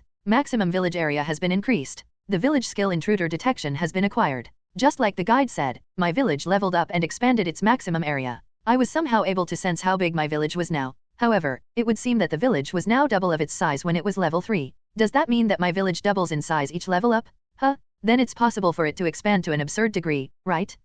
Yeah, no way that's gonna happen. Leaving that aside, I checked out the new facilities I could build. Store, 80. Workshop, 80. Public lavatory, 80. Rehabilitation facilities, 100. Church, 150. A store should be a building where a merchant can run their business. Meanwhile, a workshop should be a kind of atelier for craftsmen. Okay, but then what is a public lavatory? Also, a rehabilitation facility? What I was most curious of all though was the church. It is recommended that you build a church. Almost insisting, the guide recommended so. Even so, without a priest, there was no meaning in particularly having one. We could use the building for something else, but because it required 150 points to be built, there were far better alternatives. Why do you recommend that? If someone with the potential to receive oracle praise in a church, it's possible for the gift to be received. Huh? Wait, are you saying we don't have to go to another church? Yes. Once again, I moved some of the earthen walls and then built new ones so that the new area would be surrounded by walls as well. I also built terrace houses and wells. Given these, the new villagers should have decent shelters. I still had points left, so I decided to build a church, as the guide recommended. 150 village points will be consumed to build a church. Proceed. Asterisk yes no. I selected yes. Afterwards, a small church appeared. Small compared to other churches, at least. In our tiny village, it was just about the right size. Luke-sama, is this? Yes, Milia, it's a church. I wonder what it is. Somehow, I have this feeling that I should go pray in this church. As though something was guiding her, Milia entered the church. Of course, I followed behind her. Within was as normal as a church could be. Milia continued walking until she reached the altar further inside. She then knelt down and prayed. With bated breath, I watched her for a while. Before long, Milia lifted her head up and opened her eyes. Luke-sama, I've received the gift. Oracle, I mean. Wow, great. In my awe, I accidentally let out a shout, which echoed in this empty place of worship. Now that I have this, I can bless people freely, right? Yes, that's right. I think we should go call in someone with a potential gift right away. Unless of course, if you prefer to take a rest first? No, that won't be needed. On the contrary, I insist that we do this as soon as possible. I haven't had a chance to use villager appraisal on the newest group, so I didn't know yet how many of them had gifts or the potential to have gifts. Out of all the villagers I had used it on though, there were 13 people that could receive gifts. 5 of those 13 weren't adults yet, so only the remaining 7 were the options right now. By the way, because the strain on the body was so heavy, it was generally advised to wait until reaching adulthood before trying to receive a gift. What do you mean, village chief? The people I called seemed to be puzzled, so I began explaining. What? I can have a gift, at novel bin at. But I thought only some nobles can receive a gift? As far as I can tell, our people have been nothing but farmers for generations. I quickly denied their false information. Certainly, lineage plays a large role in the likelihood of receiving a gift, as well what kind of gift they would receive. However, social status doesn't play a role at all in those things. They were not fully convinced. Oh well, I guess it'll be quicker to convince them with results than with words. And so, I asked Milia to begin giving each of them a blessing. She began with Balrith-san, Belrith-san's brother. Balrith, you have received the gift of sword techniques. What is this sensation? Something, I can feel something flowing into my body. Name, Balrith. Age, 32 years old. Village bond level, high. Suitable occupation, soldier. Gift, sword techniques. Through villager appraisal, I confirmed that the parentheses around his gift were removed. It seemed like he could now use the gift. Balrith-san, please have this sword. Are you sure about this, village chief? Absolutely. I'm sure you and your gift will find more use for this than I ever would. Our village couldn't make our own swords yet. So, other than the 2 swords that Selin wielded, the only sword we had was the one I brought. How even just holding a sword properly was something I've never been able to do before, but now, it feels like it's part of my hands. After he received the sword, Balrith-san wonderingly said so. Thank you, village chief. I might not be young anymore, but I promise you will train as much as I can to become strong enough to protect the village. Balrith-san declared so. After him, Milia also blessed the others. In addition to the first ones, I discovered comprehension of concoctions, labyrinth exploration, and literary talent. There were master farmer, green magic, and spear techniques. I had never before heard of master farmer. Much like its name implies, it was a gift that pertained to agriculture. However, since it belonged to a 20-year-old man who was already working in the fields, there was nothing special that needed to be done. Green magic was a gift that concerned wind and weather magic. If the user has become skilled enough, they would be able to summon rain freely. That'll help us farm, right? Spear techniques was the sword techniques for spears. The one who got it was a 15-year-old man. He was young, so whether we assign him as a guard or as a hunter, he would likely flourish. TL notes, I changed swordsmanship to sword techniques in anticipation of gifts of unusual weapons. I mean, whipmanship sounds weird, right? My village's population had risen to 173 people, and as such, the place became full of activity. The days when it was just Milia and myself seemed so long ago now. By my count, there was about 2 women for each man. Moreover, the young outnumbered the old. Perhaps it was because of the many young women, but the whole village somehow felt quite cheerful and vibrant right now. Good morning, Chief Luke.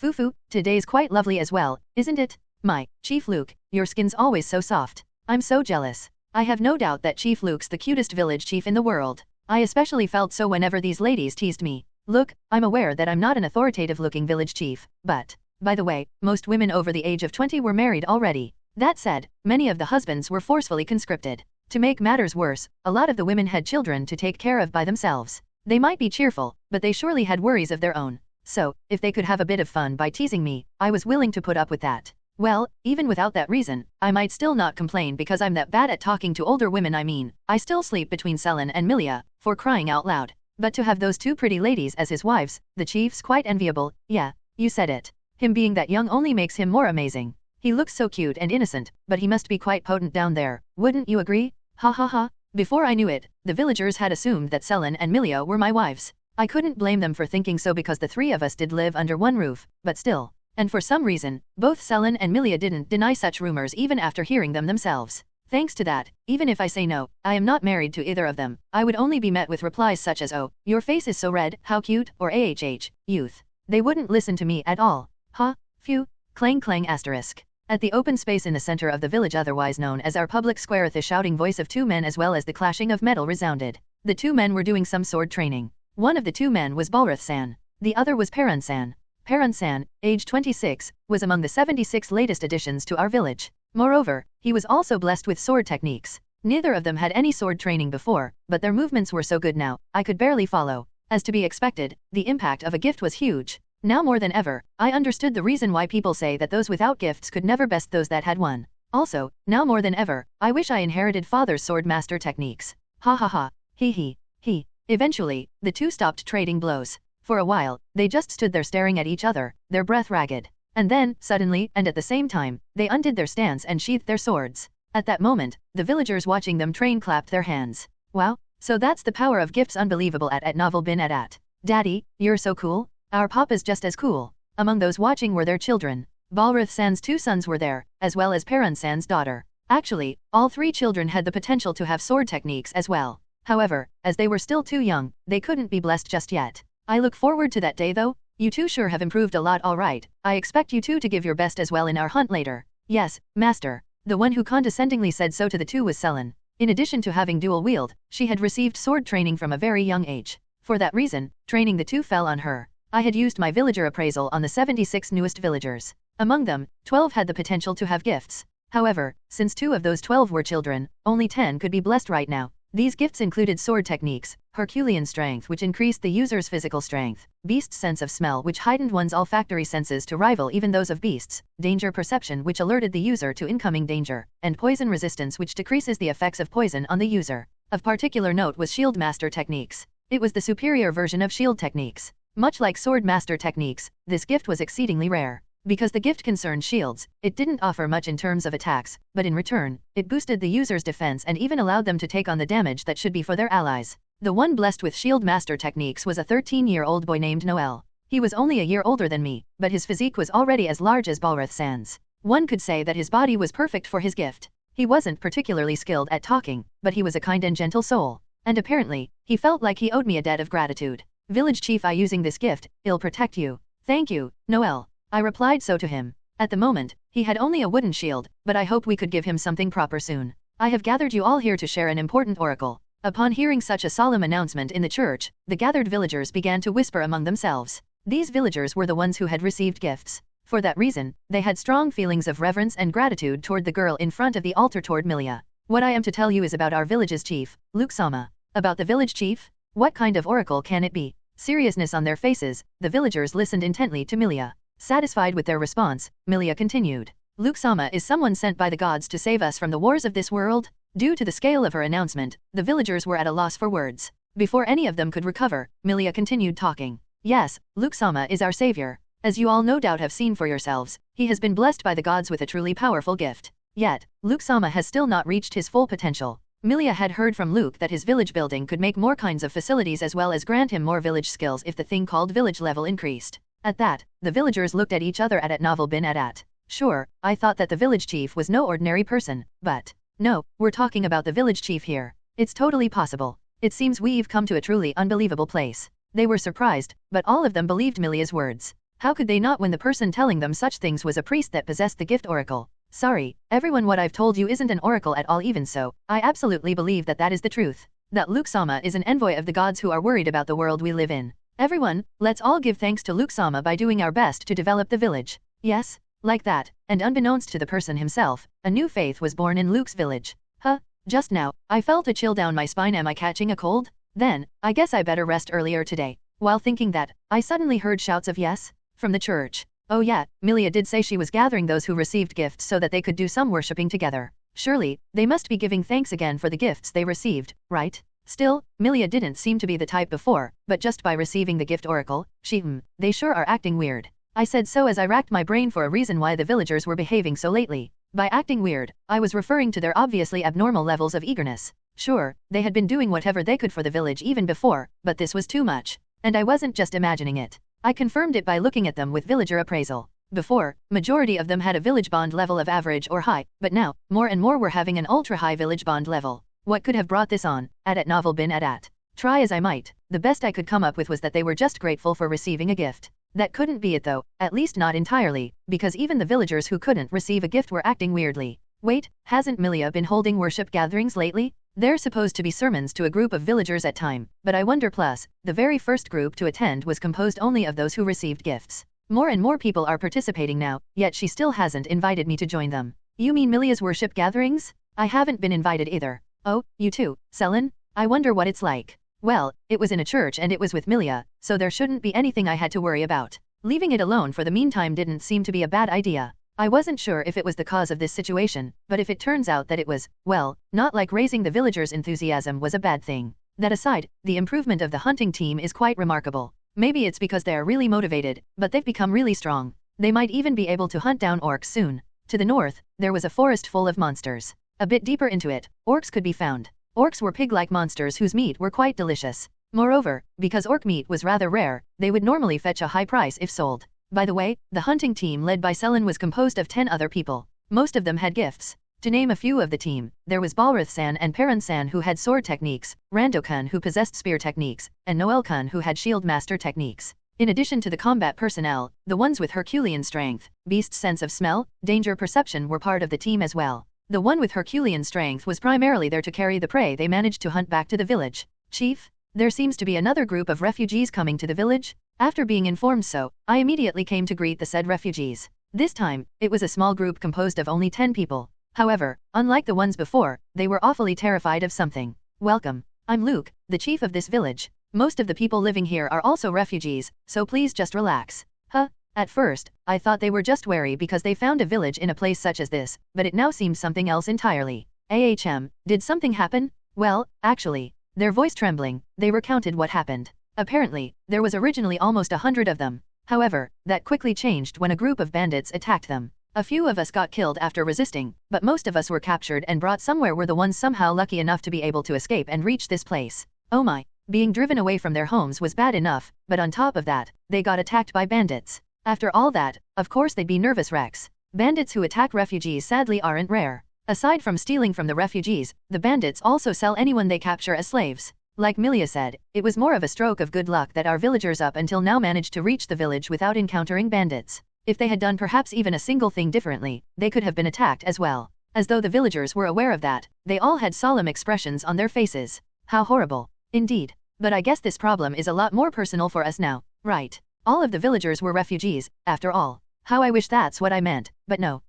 While I stood there unable to understand the meaning behind Salon's words, the refugees who just arrived bowed their heads. We're truly sorry. There's a chance that the bandit group followed us here. The evening of that day, I felt something weird. What's this? This is the effect of the village skill intruder detection activating. Someone has been able to trespass into your village. I got that skill when my village level rose to 4. There hasn't been a chance for it to activate before, but it was now telling me that we had an intruder in the village. It seems like I can tell even how many intruders there are, but is there really only one of them? Wasn't the talk earlier about a group of bandits? The refugees who arrived today told us of the bandits that attacked them, so we were on alert. Finding a village in the middle of nowhere might have made them cautious. Selen said so. So, this one's a scout? Can you tell where that person is? Yeah, there by the fields. And so, together with Selen, I headed toward the fields. The sun had already set, so we didn't have much vision. On top of that, there were many tall crops in the fields, making them good hiding places. Even so, we should be able to locate the intruder's location thanks to my intruder detection. They should be around there.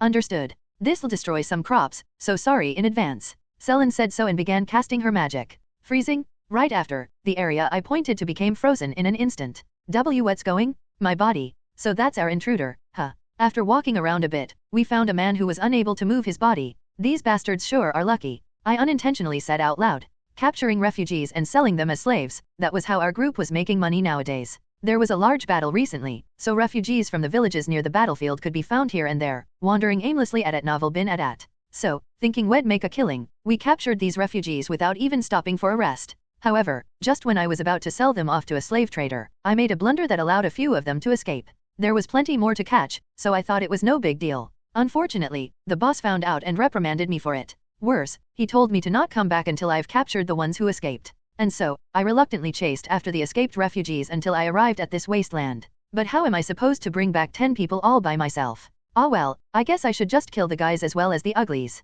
They won't sell as much as the beautiful women anyway. While I was thinking so, I discovered something bizarre, a village in this wasteland. I cursed my luck at first, but when I sneaked in to know more about the village, I thanked my fortune instead. There were about 150 people in the village, but most of them were women and children. There weren't that many young men as well. Like that, I decided to contact the boss immediately. Our group had someone with a very convenient gift called telepathy. As long as I imagined myself talking to the guy, my thoughts would be sent. Hey, Sir Saturn, you good to talk right now? Oh, it's you Bale. What the hell do you want? Have you found them? Of course. And not just them either. I found a village here in this wasteland. Have you gone mad? Everybody knows there's nothing there. But there definitely is a village here?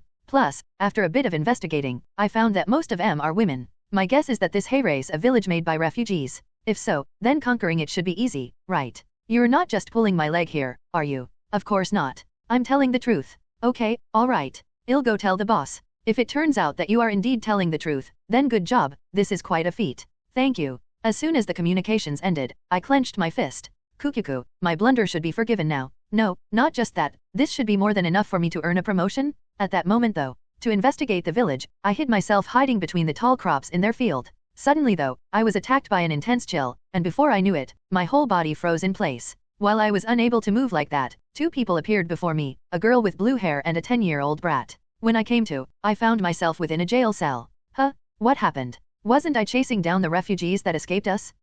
And then I remembered. I discovered a village in this wasteland, snuck into it, and then reported to my senior that this place was easy money, what with it being mostly women and children. Right after reporting that though, my body became frozen and unable to move. Oi, Bale? Can you hear me? Damn it, Bale.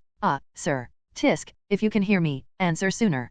Sorry. When I noticed Satin was contacting me telepathically, I hurriedly answered and apologized as well. We're on our way to the village you mentioned. Really? Yeah. More importantly, are you sure this is easy money? Of course. I answered so, but I immediately panicked. Despite being a village of only women and children, I was effortlessly captured and jailed. There was this chance that this might not be an ordinary village as I initially thought. I considered telling Satin my current situation, but decided not to. For if I did, the boss would have been so enraged he would kick me out of the group right there and then. Moreover, they might not come at all to help me get out. And so, I decided to stick to my lie. I mean, come on, it's a village of only women and children. Plus, some of them should fetch us a high bid. I was technically not lying. Not wholly. The blue-haired girl I saw before passing out ought to have a nice price attached to her. Just when I was thinking that, the girl in question appeared on the other side of the iron bars of my cell. So, you've woken up.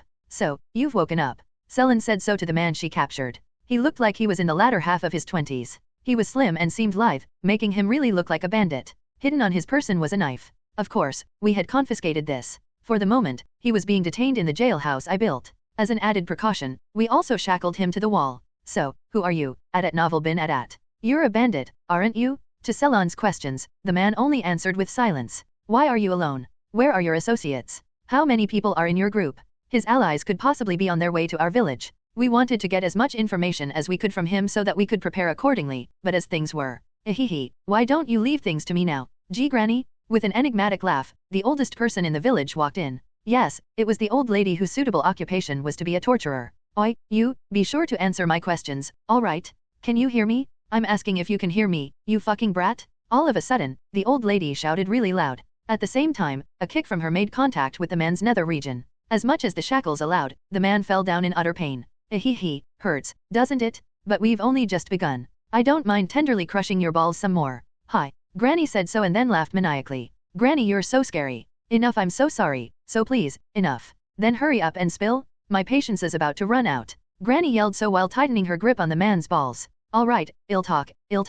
Stop, I'll talk. His face pale white, the man told us everything. Like we suspected, this man was part of a group of bandits. He was pursuing the group of refugees who escaped from them. It was his fault that the refugees escaped, so as punishment, he was made to retrieve them all by himself. I had hoped that by imprisoning the man here, our village's location wouldn't be known to the other bandits for at least a while. However, because the bandits had someone with the gift called telepathy, the man managed to share such information. In other words, the group of bandits would be here soon.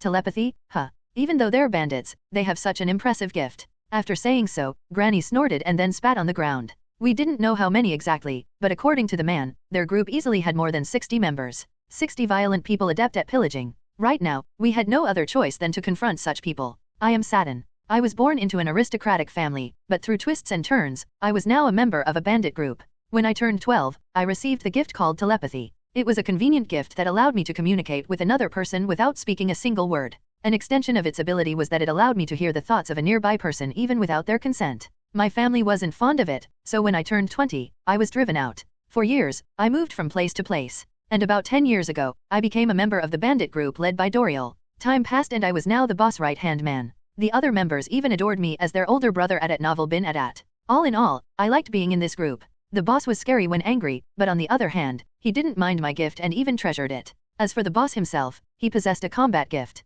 He was very strong. In this line of work, we would often clash with state-employed soldiers, but thanks to the boss might, we overcame each of them. At the moment, our group was headed to a wasteland. A member of our group, Bale, was tasked to chase down refugees who managed to escape from us. According to the report he made via telepathy, the refugees were in a village here. Anarchy, it's true, there really is a village out here. I see. I was half in doubt about it myself, but it turns out Bale was saying the truth. Huh. I was relieved to hear the scouts report. Because then, coming all the way here wouldn't be for nothing. Oi, Bale, we've found the village you mentioned. Hey, everybody hey race asleep. Now's the best time to attack?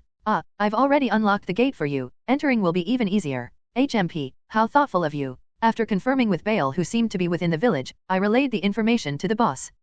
We can take this village even during the day, it's not worthy of a night attack. But waiting until morning doesn't make sense. Alright, let's end this right away. After saying so, the boss snorted and then walked toward the village, his favorite battle axe in hand. Standing at over 2 meters, the boss was quite a giant of a man. An ordinary human would have trouble just lifting his axe, but he wielded it so effortlessly with a single hand. Of course, we followed the boss as he walked. We left some members behind to watch over the other refugees we caught, so we only had about 40 members with us. Even so, this much was already overkill for a village like this. Before long, we reached the gate of the village. As precaution, we moved without any lit torches, relying only on the light provided by the moon and the stars. Now that we were here at the entrance though, we lit our torches all at once. Gang, follow me. Leading the charge was the boss himself. He slammed himself into the gate and it was blown away. Granted, it was only a wooden structure, but to do so much with a single attack was awe-inspiring nonetheless. Following the boss, we all rushed in as well. I couldn't help but notice something strange at that time though. I suddenly didn't feel the ground beneath my feet anymore. For a moment, I felt like I was floating. In the next though, my body began to fall. I as well as the others panicked, of course. Did we fall into a pit? However, instead of falling onto some spikes, we only fell onto some water. Shit, they placed a moat behind the wall? I swallowed some of the water due to the suddenness of it all, but I made it to the surface without any other issue. But for me to even have to swim up meant that the moat was quite deep. Most moats were only about as deep as the height of the average man. And then, one by one, lights illuminated the other side of the moat, revealing the figures of several people. The people of this village not only knew we were coming, but also prepared against us. Don't make light of us. We can swim our way. Before the boss could even finish, I felt the temperature of the water drop to the point that I shivered. The water, it froze. The surface of the water in the moat froze. And we were in that water when it did. Unless something was done, we would be completely immobilized. Oi, Bale, what's the meaning of this? Oi, I know you can hear me. Oi, Tisk. He's not responding. It's all because of him that we're in this mess. I won't forgive you for this, Bale. Then I thought of something even worse than Bale's incompetence. What if the people of this village had captured him and made him lie to us? They've set us up? Despite my panic, I tried to move forward. However, the frozen water made my progress slow. The other members were in a similar struggle.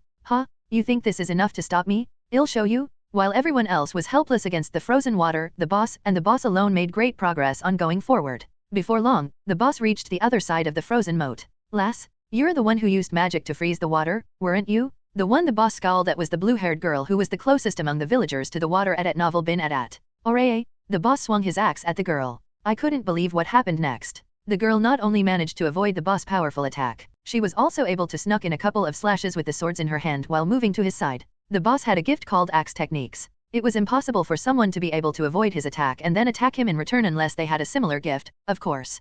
You can use magic and you're even great with swords? What, are you a double gift? Double gift was the term for the rare people who had 2 gifts. But what's a double gift doing in a village like this? What the hell's going on? I shuddered at the thought. However, I realized that because the girl was fighting the boss, the moat stopped freezing further. Now was the best chance to get out. I hit my body so that the sensation I lost would return, and desperately swam forward. Thanks to that, I made it to land. The other members were reaching the shore one by one as well. The blue-haired girl was surprisingly still managing to fight the boss on about equal terms, but that should change soon. We could fight alongside the boss or simply take the other villagers as hostage.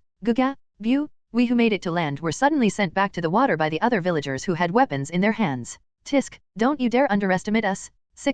Our bodies might be sluggish at the moment due to the cold water, but we're still veteran bandits, damn it. Having weapons don't make you any less of an amateur. You're no match for us. I thought so, but...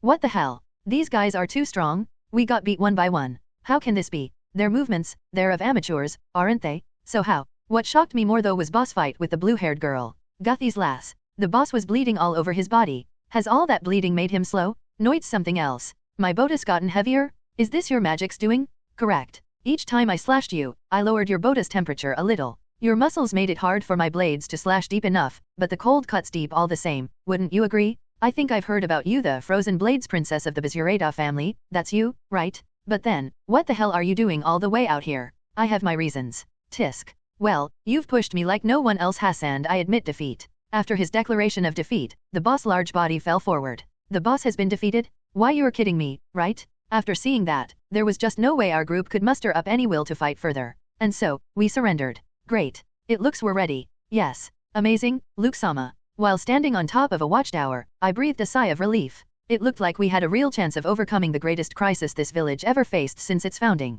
We had captured a bandit named Bale. Through interrogating him, we gained the information that someone among their group had the gift of telepathy. The oldest person in the village boldly suggested that we use this gift against them at Novel bin Adat. But will he really tell them what we want him to? I mean, we have no way of checking. That's not an issue when I'm around. You see, unless they're trained to perfection, humans can't lie completely. If you've experienced as much as I have, you'd be able to see through all that. Granny seemed confident when she said so. In other words, you better do as you're told or your precious balls get crushed. Hi. Once again, Granny sure was scary. Oh well, better leave it to her. And so, we waited for the bandits to come. Through Bale, we led them into the village. Once I confirmed that all members had passed the village's gate, I immediately built a moat under their feet. Had I prepared the moat beforehand, we would have gotten a few members of their vanguard to fall, sure, but the others would have noticed it and stopped their advance. And it worked. All the bandits fell down the moat and made a splash. The next step was for Selen to use her blue magic to rapidly freeze the water in the moat so that the bandits would be stuck there.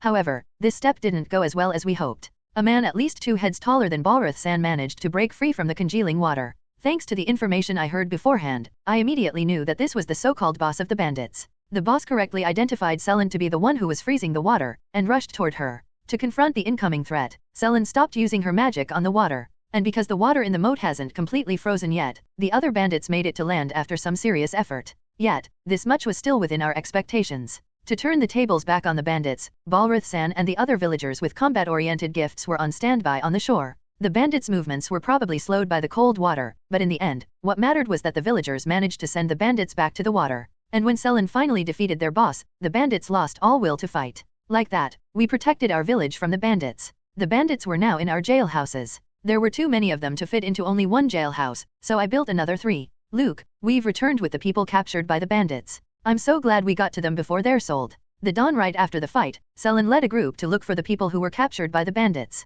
They should have been immensely tired from the night of the fight, but they left to help as soon as they obtained the necessary information from bandits. Thanks for the hard work, Selen. And sorry for putting so much on you. It wasn't much trouble. The remnants of their group fought us at first, but as soon as they saw they were no match, they ran away. According to the information we got, there were about 20 bandits left behind in their base to guard the refugees they captured. However, because there wasn't anyone there who had any notable fighting prowess, Selen's group apparently didn't have much to worry about. And the one to acquire this information for us was once again Granny. These things aren't an issue when I'm around. I was too scared to ask what kinds of methods she used to coax the information out. The 94 people represented by Tamilia are now villagers. The refugees we saved agreed to live here now. All in all, I now had 267 villagers. Still, what am I to do with the bandits now? It is recommended to make them villagers. Huh? Make the bandits? The guide's advice this time was so incredulous, I unconsciously repeated what it said. I had been offering refugees the option of becoming a villager, but this was a completely different matter. These were bandits, for crying out loud. They had done various crimes, and are thus a danger to the other villagers. Making them villagers is only for the benefit of your gift. You do not have to treat them the same as the other villagers. Oh, okay. After making them villagers, please consider making them stay at a rehabilitation facility. If done so, they can be part of the village normally. Oh yeah, I became able to build that facility, huh. Of course, that would be only for those who haven't committed any serious crimes. For those that did, execution might be a good punishment. The guide said so, but we were just a small village. There was no way we could hold a trial for each and every bandit. Because their group did crimes all over various places, we could just send them to a lord of a territory and have that lord pass judgment on them. However, due to the times we lived in now, banditry had become so commonplace that I feared that their group would either be executed without any trial at all or be released after some kind of deal. If by chance their rehabilitation is unsuccessful, you have the option to banish them or turn them into slaves. By the way, you can assess the state of their rehabilitation through the village bond level line of villager appraisal. I see. I still had various concerns, but for now, I decided to make them villagers as the guide advised. Wait, can I make them a villager even without their consent? If an individual has spent a certain amount of time in the village, it's possible to make them a villager unilaterally. So, I can make even those just passing by into villagers if I make them stay long enough first? That seems kind of frightening. You can do that, but also keep in mind that if a villager's village bond level is low and they've spent a certain amount of time outside of the village, they'd automatically cease being a villager. I see. That balances things, I guess. And so, do you want to make the bandits your villagers? I decided to agree. The 43 people represented by Baron are now villagers. Ta-ta-ta-ta, congratulations! Because you now have more than 300 villagers, your village has become level 5. 500 village points have been acquired. American Samoa level up bonus. You can now build more kinds of facilities. Maximum village area has been increased. The village skill facility customization has been acquired. Oh, another level up. Facility customization? As its name suggests, it allows you to customize facilities to your liking. Facilities have always been built with the same design or structure. For example, earthen walls had the same height and length each time I built one, so there was nothing I could do if I wanted a wall just a tiny bit higher. Through this skill though, I should be able to adjust those parameters, maybe even bend them and change their colors. HOH, in that case, a single earthen wall will be enough to surround my village, right? I mean, I'll just extend it as much as I have to. Depending on the type of customization, some village points might be required. Oh, I see. I examined it a bit more thoroughly. When altering the shape of a facility, no village point is required. When removing something from a facility, no village point is required. When changing the colors of a facility, no village point is required. When adding something into a facility, some village points are required. I see. That makes more sense at novel bin at. If changed the location of a bathroom in a house or remove it entirely, I wouldn't need to pay points. But if wanted to have to, it seemed points were necessary. I decided to look at the finer details later, and instead try the village skill out for the moment. Oh, before that, I better build that rehabilitation facility first. Rehabilitating all bandits at once seemed too much, so I decided to only do so 5 at a time, starting with those who seemed to be less problematic. Ahihi, why don't you leave this to me? I'll make honest citizens out of these brats soon enough. Ahihi. The one to nominate herself as the disciplinarian was the eldest person in the village. The bandits winced upon hearing Granny's words. Will they be alright? I catalogued the facilities my village currently had. First, we had one shed and one storehouse. I, Milia, and Selin currently lived in the only small house the village had. To house all of our villagers, the village had 16 terrace houses. Each terrace house had a dedicated water well, plus the one for our small house. So, in total, we had 17 water wells. We had 30 fields. For earthen walls, by my count, we had 15 all in all. We had 3 jail houses for the bandits. In connection, we had 1 rehabilitation facility. The mode I built to use against the bandits have been repurposed as an embankment. We had a watchtower for each of the 4 corners of our village. We had 1 outdoor kitchen. We had 1 incinerator. And lastly, we had 1 church. In addition to the points I've been saving up in case emergencies arose, I gained 500 points as a bonus. At this point, leaving it unused seemed rather wasteful, especially if I can find a good use for it. But what could that be? Oh, yeah, I became able to build new facilities, didn't I? Let's check them out. By reaching village level 5, you became eligible to build the following. Road 5. Canal 10. Observation Tower 100. Public Bathhouse 150. Large House 200. Roads only cost 5 points while canals only cost 10. Aren't these so much cheaper than the previous facilities? It was only 5 points, so I tried making one. Apparently though, each one was only a few meters long. In other words, there was a need to build and connect many of them to get meaningful use. The cost made sense to me then. I would say though, the road was built much sturdier than I expected. It was made with cobblestones, but the gaps between each stone was so small. Moreover, the road was completely flat. Even the roads that connected the Albert territory with other major cities weren't this flat. I also built a canal made of piled together stones. Between this, moats, and embankments, we had a fair bit of flood control at Novel Bin at. Is an observation tower just an improved watchtower? How about this public bathhouse? Is it a facility for baths? If so, everyone's gonna like it, right? While the small house where I lived had a bath, the terrace houses didn't come with any. So, to wash their bodies, the villagers made use of the water wells. However, water from that tended to be cold. It wasn't much of an issue now because it was still warm this time of the year, but once winter comes around, washing their bodies would likely become quite the ordeal. All that being said, I decided to upgrade the village's earthen walls into stone walls first. I decided so in the hopes that this would improve our defense. Sure, our plan went well and we were able to defeat the enemies this time, but that didn't eliminate the concerns I had about the earthen walls. To upgrade the walls, I needed to pay only the difference between the types, which was 30 points. Now, given that we had 15 walls, that meant I needed to pay 450 points in order to upgrade all of them. What happened? I thought the walls were moving again, but they instead became made of stone? The 2-meter-tall earthen walls suddenly became 2.5-meter stone walls, so the villagers were flustered at what could have happened.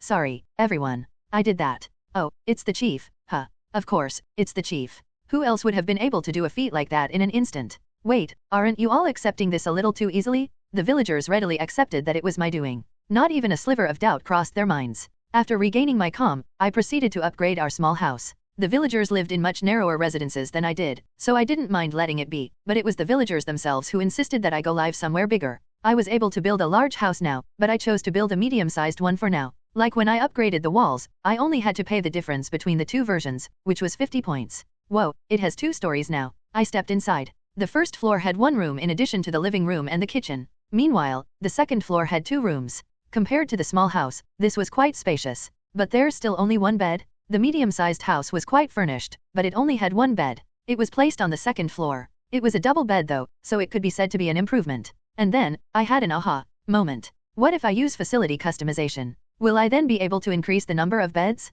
Will I finally be released from being sandwiched every night? Facility customization was the village skill I acquired recently. Hoping I could increase the number of beds in the house, I imagined the form of the new bed. After doing so, a semi-transparent bed appeared before me. That seemed to allow me to adjust freely its size as well as to change where it was placed. At one corner of this semi-transparent bed, there was a number. When I noticed the number, it said 2 points. When I tried to make the bed bigger, the number increased to 3. When I tried to make the bed smaller, it decreased to 1. I see. So this is the amount of points required to build the bed. When adding something into a facility, some village points are required, I think it said. 2 points seemed to be the base cost for adding a new double bed, but a bed worth 1 point looked enough to me. I built and placed a bed in the room on the first floor as well as in the extra room on the second floor. Alright. We each have our own beds now. Ever since Selin arrived, I had been sleeping between her and Milia. I had gotten a bit used to being sandwiched, but even so, men and women of marriageable age sleeping beside each other was definitely not normal. It might feel lonely, sure, but I'd just have to keep the feeling of missing them a secret.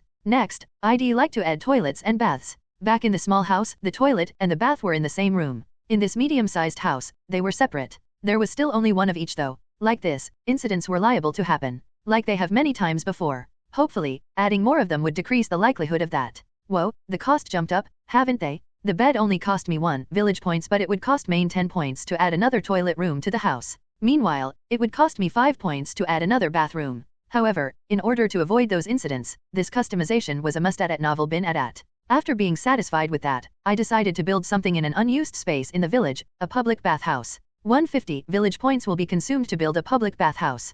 Proceed. Asterisk yes no. I chose yes. In the next moment, a building larger than a terrace house appeared. Village chief, what's this? Ah, Belrith-san. It's a public bathhouse. Belrith-san came along at the perfect timing. He was my mediator with the other villagers, so if I explained to him how to use this new facility, the other villagers would also learn how to do so through him. They might even suggest rules to follow when using the bathhouse. A public bath home? Apparently though, Belrith-san wasn't aware of what even a public bathhouse was. Which wasn't strange at all. If memory serves me right, even in the Albert territory, only the capital had such buildings. Well, why don't we go inside first? Let's check it out together. Seeing is believing, as they say. And so, Belrith-san and I walked inside the building. It had a small entrance, and a bit further in, there were 2 routes. A curtain with text written on it was hung in front of each route. One had male, and the other had female written on it. Men and women have their own, huh? Are you perhaps talking about toilets? Nope. Trust me, ITLL makes sense in a while. By the way, that place you're talking about will be called a public lavatory. We proceeded to enter the men's bath. This is the changing room, I guess. The changing room? I encouraged Belrith-san, who was still clueless about what kind of facility this was, to walk further. After passing through a door, we found a large bathtub in the room. Perhaps it was because it was made of wood, but an aroma assailed my senses. There was already hot water in the tub, and the steam coming from it had clouded our visions. From where this hot water came, I had no clue. Well, if we were going to have an infinite supply of it like as was the case for the water from the wells and my home, I saw little point in bothering to figure it out. Do we soak our bodies there? Yes, actually. It's called a bath. And this one can be enjoyed by everybody. Hence, it's called a public bathhouse. Such a thing. There was a washing area, so we rinsed our bodies there. After doing so, we finally submerged ourselves in the bath. It doesn't really offer much now, what with the warm weather and all, but once winter comes, this should solve the issue of the freezing water. To build such a wonderful thing for our sakes, thank you very much, sir. Hey, it's nothing. My gift did all the work. This is nothing? You are our saver village chief. Our village chief, after all. Save? No, never mind that. Anyway, I'm sure that everyone will appreciate this. What was that? That sounded awfully like he was trying to hide something. Because of the public bathhouse I built, the villagers were greatly delighted. Right after introducing it to them, many rushed to avail of its services. Especially the women. So much so that they were almost not fitting in the bathtubs. Also, there already was a case of a young man trying to peep at the women while they were bathing. Unfortunately for him, he was immediately caught and then beaten severely by the women. Afterwards, he was sent to the jailhouse. Hopefully, that man was enough of an example to discourage everyone else from peeping. The women outnumbered the men in this village, so peeping on them was almost the same as antagonizing the whole village. In other words, peeping, nope, never. But if it's the chief, I don't think I'd really mind. Rather, why don't you take a bath with us, village chief? Yeah, we'd wash your back for you. No, thank you, I absolutely can't do that. After turning down such an absurd invitation from the ladies, I hurriedly ran away. Geez, when are they ever going to take me seriously? I escaped until I reached the edge of the village where the newly built stone walls were. There was something I wanted to try with facility customization. I mean, wouldn't it be really convenient if there was a stair in this side of the wall? The ability to climb the wall in an instant would be invaluable in case of an emergency. And so, I imagined a set of stairs. It appeared before me in a semi-transparent state. I placed the bottom of the stairs on the ground and then extended it all the way to the top. All in all, it cost me 5 points. I think I should install about 8 of these. While sticking close to the walls, I walked and installed stairs at set intervals. Alright, done actually. Now that I think about it, what if I put holes in the wall? That way, we can attack behind the protection of the walls, right? I tested it out. I was concerned that this hole would be used against us, so I made it to slope downward. Since I was actually removing parts of the wall, the hole didn't cost me any points. Yeah, but the walls are thicker than I thought. The stone walls were more than a meter thick. For that reason, probably only long spears could be used here. That being said, we hardly had any weapon of any kind here in the village. The few that we had were mostly made out of wood. As to be expected of wooden weapons though, they weren't very strong. Yet, it took a lot of effort to make even such weapons. For those reasons, the only ones who had weapons in the village were the members of the hunting group, which made the fact that we were able to beat the bandits even more amazing, in my opinion. I wonder how we can easily get more weapons. Our village was in the middle of nowhere, so we were far away from any town or city where we could procure weapons. Wait, hold on. I suddenly had an idea and headed for the center of the village. After a while I reached the very first facility I built, the shed. No one was living here anymore, so it was nothing but a storage space now. Maybe I can borrow some wood from this shed. I imagined carving out a portion of the shed's wall into a rod shape. Like that, a semi-transparent rod indeed protruded out from the wall and floated in the air. After confirming yes, the rod materialized and dropped to the ground. It worked? If used like this, facility customization can do even this, huh? Even though I was still surprised, I proceeded to customize the rod further. However, this time, no matter how much I pictured it, nothing happened. Huh? What's the deal? Once separated from the facility, an item is no longer considered to be a part of the facility at novel bin at. So, once something is detached from the facility customization can no longer be used on it? But if it's still part of the facility, there should be no problem, right? I tested out my theory. This time though, while the semi-transparent rod was still attached to the wall, I shaped it into a sword. When I was done, I separated it from the wall and materialized it. It worked? Seeing the sword I imagined, I involuntarily let out a shout. I was able to make a sword in an instant, as opposed to the effort it would take to normally make one. Like this, we should have no problem mass producing them. What just happened, Luke-sama? Ah, Milia. I made a sword out of this shed. Made a sword out of the shed. In front of Milia, I made another sword. It was my second attempt at a sword, so I was able to make it quicker this time. After a little more explanation, I went to see Selen. Wait, what? Using my gift, I made a sword. Yeah, that doesn't make sense. I thought your gift is village building? Why then can it do something like making a weapon? Basically, my gift now has this ability to customize the facilities I've built. I customized the shed in order to make this sword. Oh, sounds like that can be used for a lot of things. Indeed, it was widely applicable. Through it, I could make not only weapons but also armor, accessories, and more. Yeah, for now though, let's check the performance of this sword. When I said so, Selen called Balrith-san. Try using this sword. Yes, they were going to test it through a mock battle. And so, Balrith-san swung the sword I made at Selen. He made one lightning-fast slash after another, yet Selen easily blocked them with her 2 swords. About a minute since they began, the sword broke. So, how was it? To be honest, because it's not very strong, I'd be reluctant to use it in a real fight. I had heard that the wooden weapons used by the hunters were made of highly durable wood. They were still quite frail compared to Selon's swords of course, but the sword I made was apparently even frailier. If we compensate for their frailness by making many of them no, because then the hunters will have to carry all of them. Worse, the weapons might break at the worst possible time. Guess I'll just have to improve the qual weight. What if some parts of a shed are tougher than the others? If I use those? While thinking of such, the oldest person in the village came by. These brats have finished their rehabilitation. Behind Granny were the first ones of the bandit group to be admitted to our rehabilitation facility. Thanks, Granny.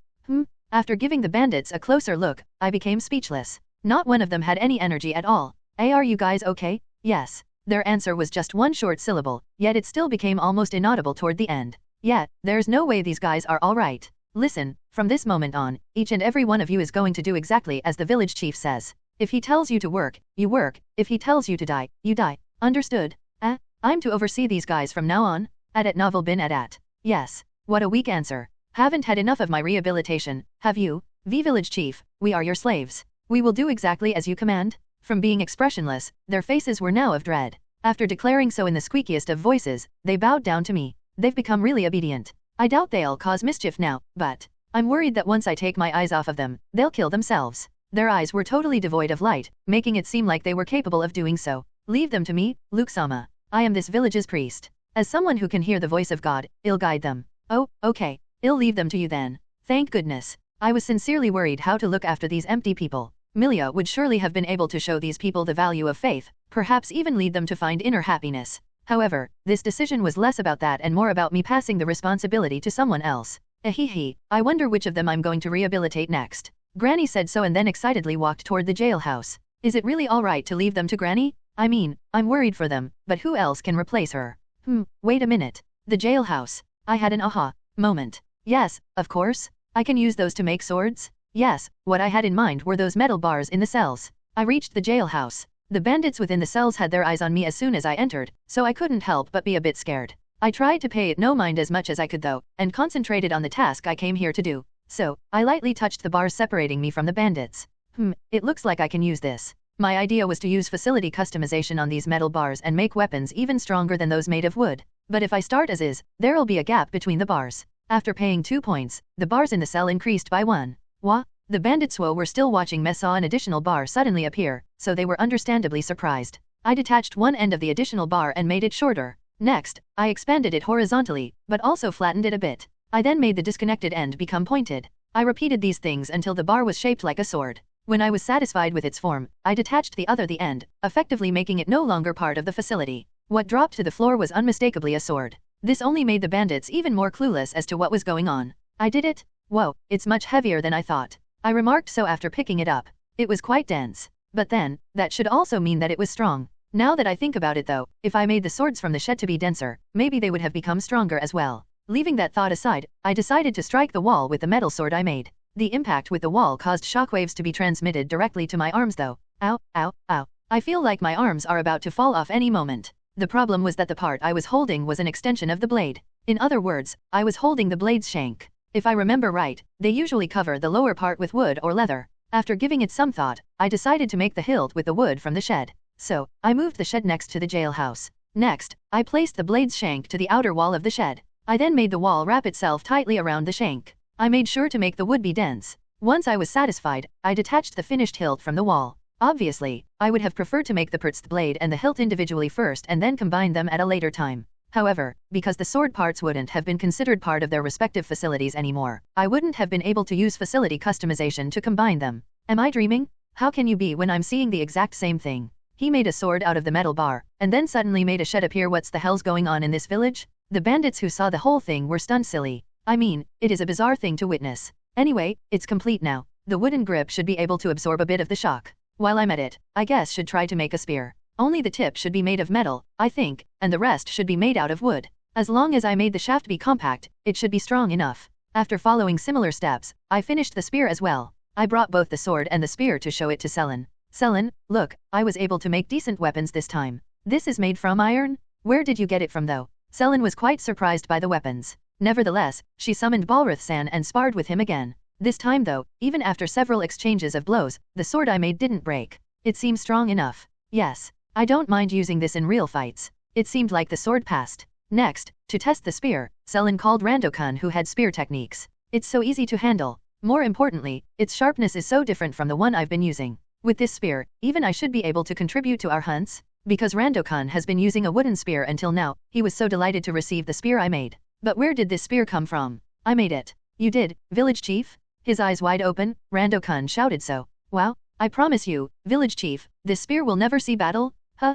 Why? Because it's the very first item you've bestowed upon me. It's a treasure. No, it's more than that. It'll be an heirloom I'll pass on to my children and my children's children. No, please, just use it. It's not that grand, at novel bin at. If I knew, I wouldn't have swung it so carelessly earlier. Yet, upon learning that I was the one who made the weapons, both Balrith-san and Rando-kun insisted that they were going to treat the first ones they received as heirlooms. They seemed so adamant about it that I felt like I couldn't convince them to do otherwise, so I decided just to make new weapons. Making more weapons was always the plan anyways. Is this a weapon workshop or something? No, this most definitely is a prison, but I was making swords and spears one after the other, causing the bandits in the cells to be dumbfounded like before, if not more. Ehehehe, I wonder which of you will rehabilitate next? Hi, will it be you? You? Or perhaps you? Ehehehe. Before I realized it, Granny picked up one of the spears I made and began assessing the bandits. More than once, she seemed like she was going to poke them with the spears. Seeing them be frightened by that seemed to delight her though. Alright, I've decided.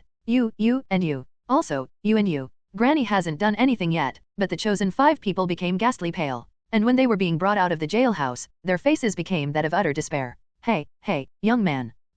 Did I hear a voice just now? Just my imagination? I looked around, but it didn't seem like anyone was calling out to me. It's not your imagination. I am the one who spoke to you. I'm the man in the far back. I looked at where the voice said and saw a bandit who was leaning against the wall. He was a middle-aged man who looked far too proper to be a bandit. Now that I think about it, there was someone who had a gift called telepathy among them, wasn't there? I'm saddened. I belonged to a noble house before, but after some events, I was cast out of my home. After some more twists and turns, I found myself having to do ill deeds just to survive. He quickly told me his life story. His story made some sense of things. Specifically, how a group of bandits had someone with a gift, a thing mostly reserved for nobles and wealthy merchants. I've really reflected on my actions today. Robbing people so that I could live is no way to live at all. I would rather die than to hurt another soul. But dying's too easy. Let me devote myself to this village as my way to repent for my crimes. Are you really sorry? Yes, absolutely. I decided to use my villager appraisal on the bandit who was desperately pleading for his release. Name, Satin Adat Novel Bin Adat.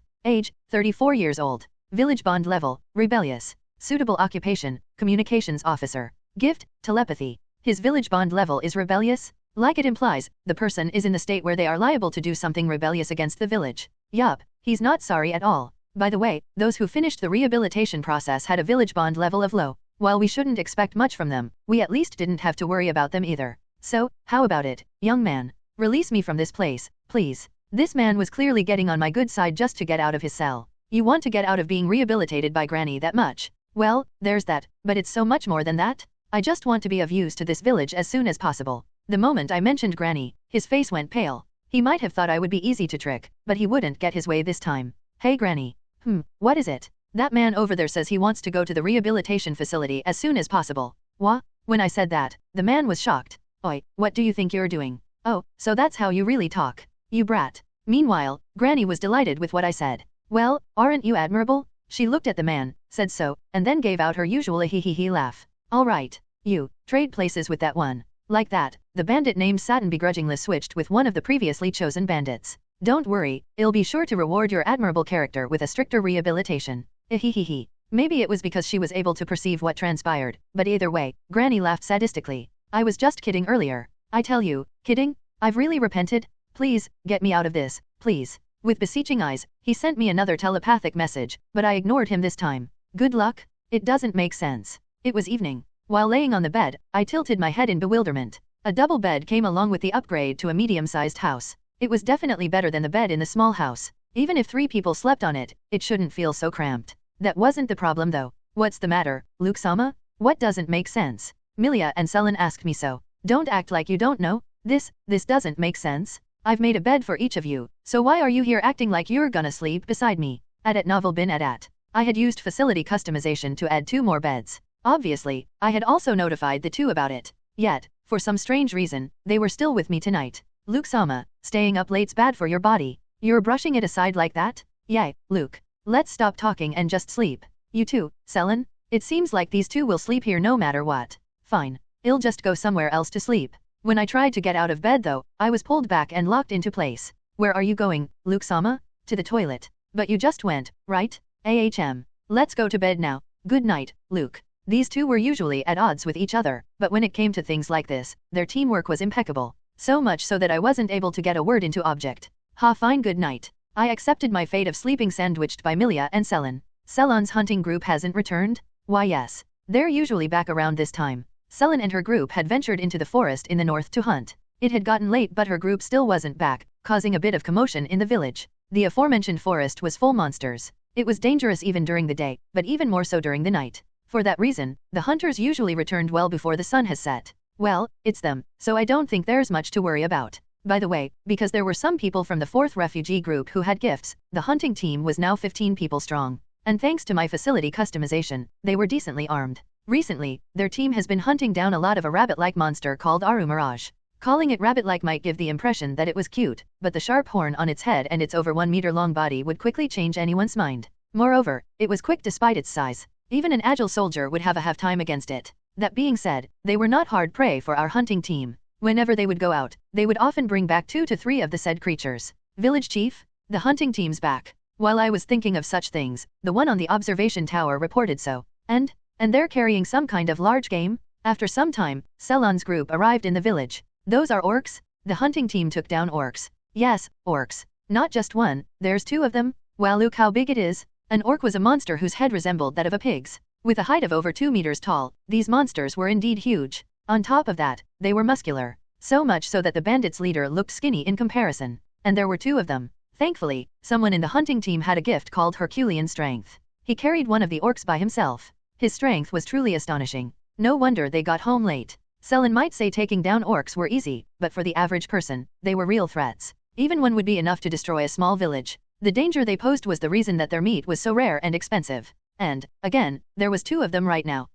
Yeah, we have little choice but to eat them now. Alright, let's have a barbecue tonight. Everyone, get ready to eat lots of orc meat. When I shouted so, the villagers replied with voices of joy. We can eat the orc meat? I thought they're only for nobles. The chief's so amazing. He'll follow you to the ends of the world, chief. No, your expectations are a bit too much. I had some back in my parents' home, and honestly, they were just slightly better pork. While thinking that, I took some of the cooked orc meat offered to me. The orc meat was so much better than what I expected. I am being filled with happiness by the juices overflowing from the meat? I expected it to be better than pork because that was the impression I got from the orc meat I ate back in my parents' home, but this was entirely something else. Freshness might be the cause. Orcs don't live anywhere near your family's estate, meaning the meat would have to travel several days just to arrive to the market, and then some more time until it's served to you. Selon said so. It made perfect sense. Keeping orcs as livestock was out of the question, obviously. Moreover, as soon as an orc was found near a town, soldiers would be dispatched to exterminate it. That way, they would not even have a chance to breed more of them. Because of that, orcs and by extension, their meat could almost only be found in frontier lands and deep within forests. What? So good. It was the first time for the villagers to taste orc meat. They were so astonished by the taste, I was worried they would go mad. There were 2 orcs, but for this many people, that was not much. Well, it was still enough to last us through a night of enjoying our first ever batch of alcohol. We got gigantic crops again. I stood before the newly harvested crops, and I couldn't help but feel awe. We had carrots that reached up to my thighs and potatoes about the size of my head. Not to mention, Napa cabbages wider than my torso. Our very first harvest had many big crops as well, but it seemed like the crops this time were even larger. Moreover, we were able to harvest so much more and so much sooner this time. Is this thanks to the master farmer gift? The 4th refugee group and the bandit group made me concerned for our food supply, but looking at our harvest, that seemed like an unnecessary one. If anything, we might have too much, especially considering that summer was approaching. The heat would make the food spoil easier. And so, Selon, the usual please. I know. Through Selon's blue magic, we could freeze the food in a storehouse, thus keeping them fresh for longer. Village chief, there's actually something I'd like to discuss with you. Go ahead, Balrith-san. In such a formal manner, Balrith-san, my mediator with the other villagers, asked to speak with me. I believe I've told you this before, but many of us had to leave our parents and grandparents back at our original villages. Oh, yes, of course. Having guessed what Balrith-san wanted to ask, I immediately agreed. When the villagers left their original villages, they were forced to leave behind the elderly. The elderly, due to their lower stamina, could slow down their effort to escape, after all at novel been at. Now that they had found a new long-term home, it was only natural for them to want to bring their elderlies here. The reason they waited this long to ask was probably because they didn't want to impose. Really, village chief? Yes. It'll be no problem at all, especially when it comes to food. Selon? Yeah, I heard your conversation. You want us to escort them, right? The villagers might encounter bandits along the way, so I wanted the help of Selon's hunting team. Hopefully, the others would agree as well, especially those who also had parents and grandparents back in their former homes. Luke-sama, please, let us help as well?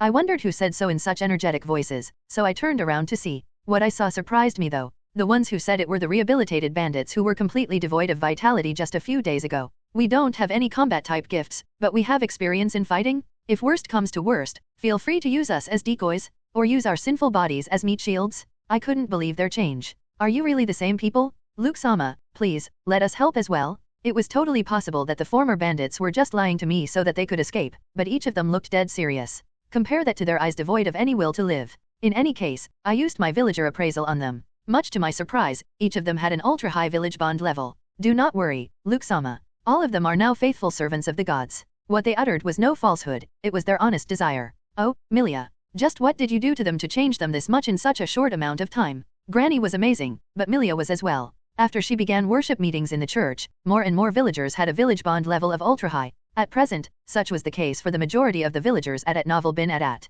Apparently, even for the former bandits. It's all the work of the gods. Oh okay. Before I knew it, Milia had become a devout priest. Her eyes were so full of veneration. It even looked like she was gazing at the face of a god. Wait, why are you looking at my direction? I'm just overthinking this, right? At any rate, I decided to allow the former bandits go with the hunting team in their mission to bring to the village the ones left behind. Obviously, making all of the people who had combat-type gifts go at once would leave the village vulnerable, so I asked Balrith-san to stay behind. A few days after they departed, the hunting team was back. Father? Oh, Belrith, thank the heavens you're alive. That's our line? The brothers were so delighted by their reunion with their father. So that's the village chief of their former village. I'm glad to see he's safe. Such emotional reunions were happening throughout the village. When they parted with each other, they perhaps prepared themselves to never see the other party again. So, it was only natural they would be overcome with joy right now. What, you're still alive? I thought for sure you were dead already. Oh, Granny? You're safe? Oi, don't cling on to me. Being hugged by an old geezer will only make me sweat.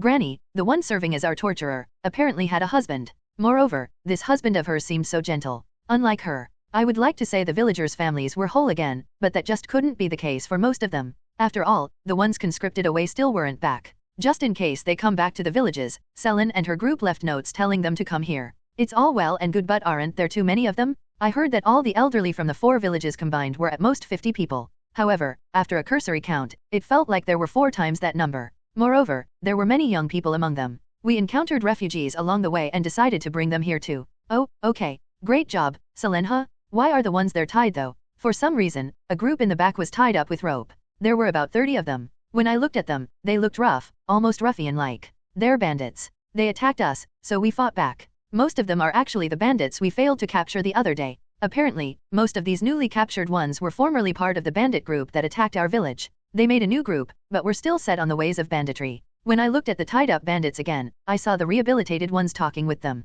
Oi, you guys better be grateful. Even though you're bandits, you get the chance to enter this village ruled by Luke-sama. What happened to you all? It's like you're completely different people? We've been enlightened, is all. To the greatness of Luke-sama. Did they brainwash you? Haha, brainwash? If understanding the greatness of Luke-sama is being brainwashed, I'd happily be brainwashed over and over again. These guys really are. Don't worry. Soon, you too will understand. No, please, no. The tied-up bandits became so terrified. What could they have been talking about though? At any rate, we should send these bandits to jail. Father, how can there be a village out here? I mean, look at the place. There's not even a plant in sight. We've just entered the wasteland. We can't know for sure unless we've traveled a bit more. I replied so to my sons whining. You know we have to do this. That we have to succeed. This is the last and only chance we have of preventing our village from starving to death this coming winter. There have been a series of tax increases in the land lately. According to rumors, the lord of the land was preparing to start another war somewhere. This was an age of war, so wars were not unusual in the slightest.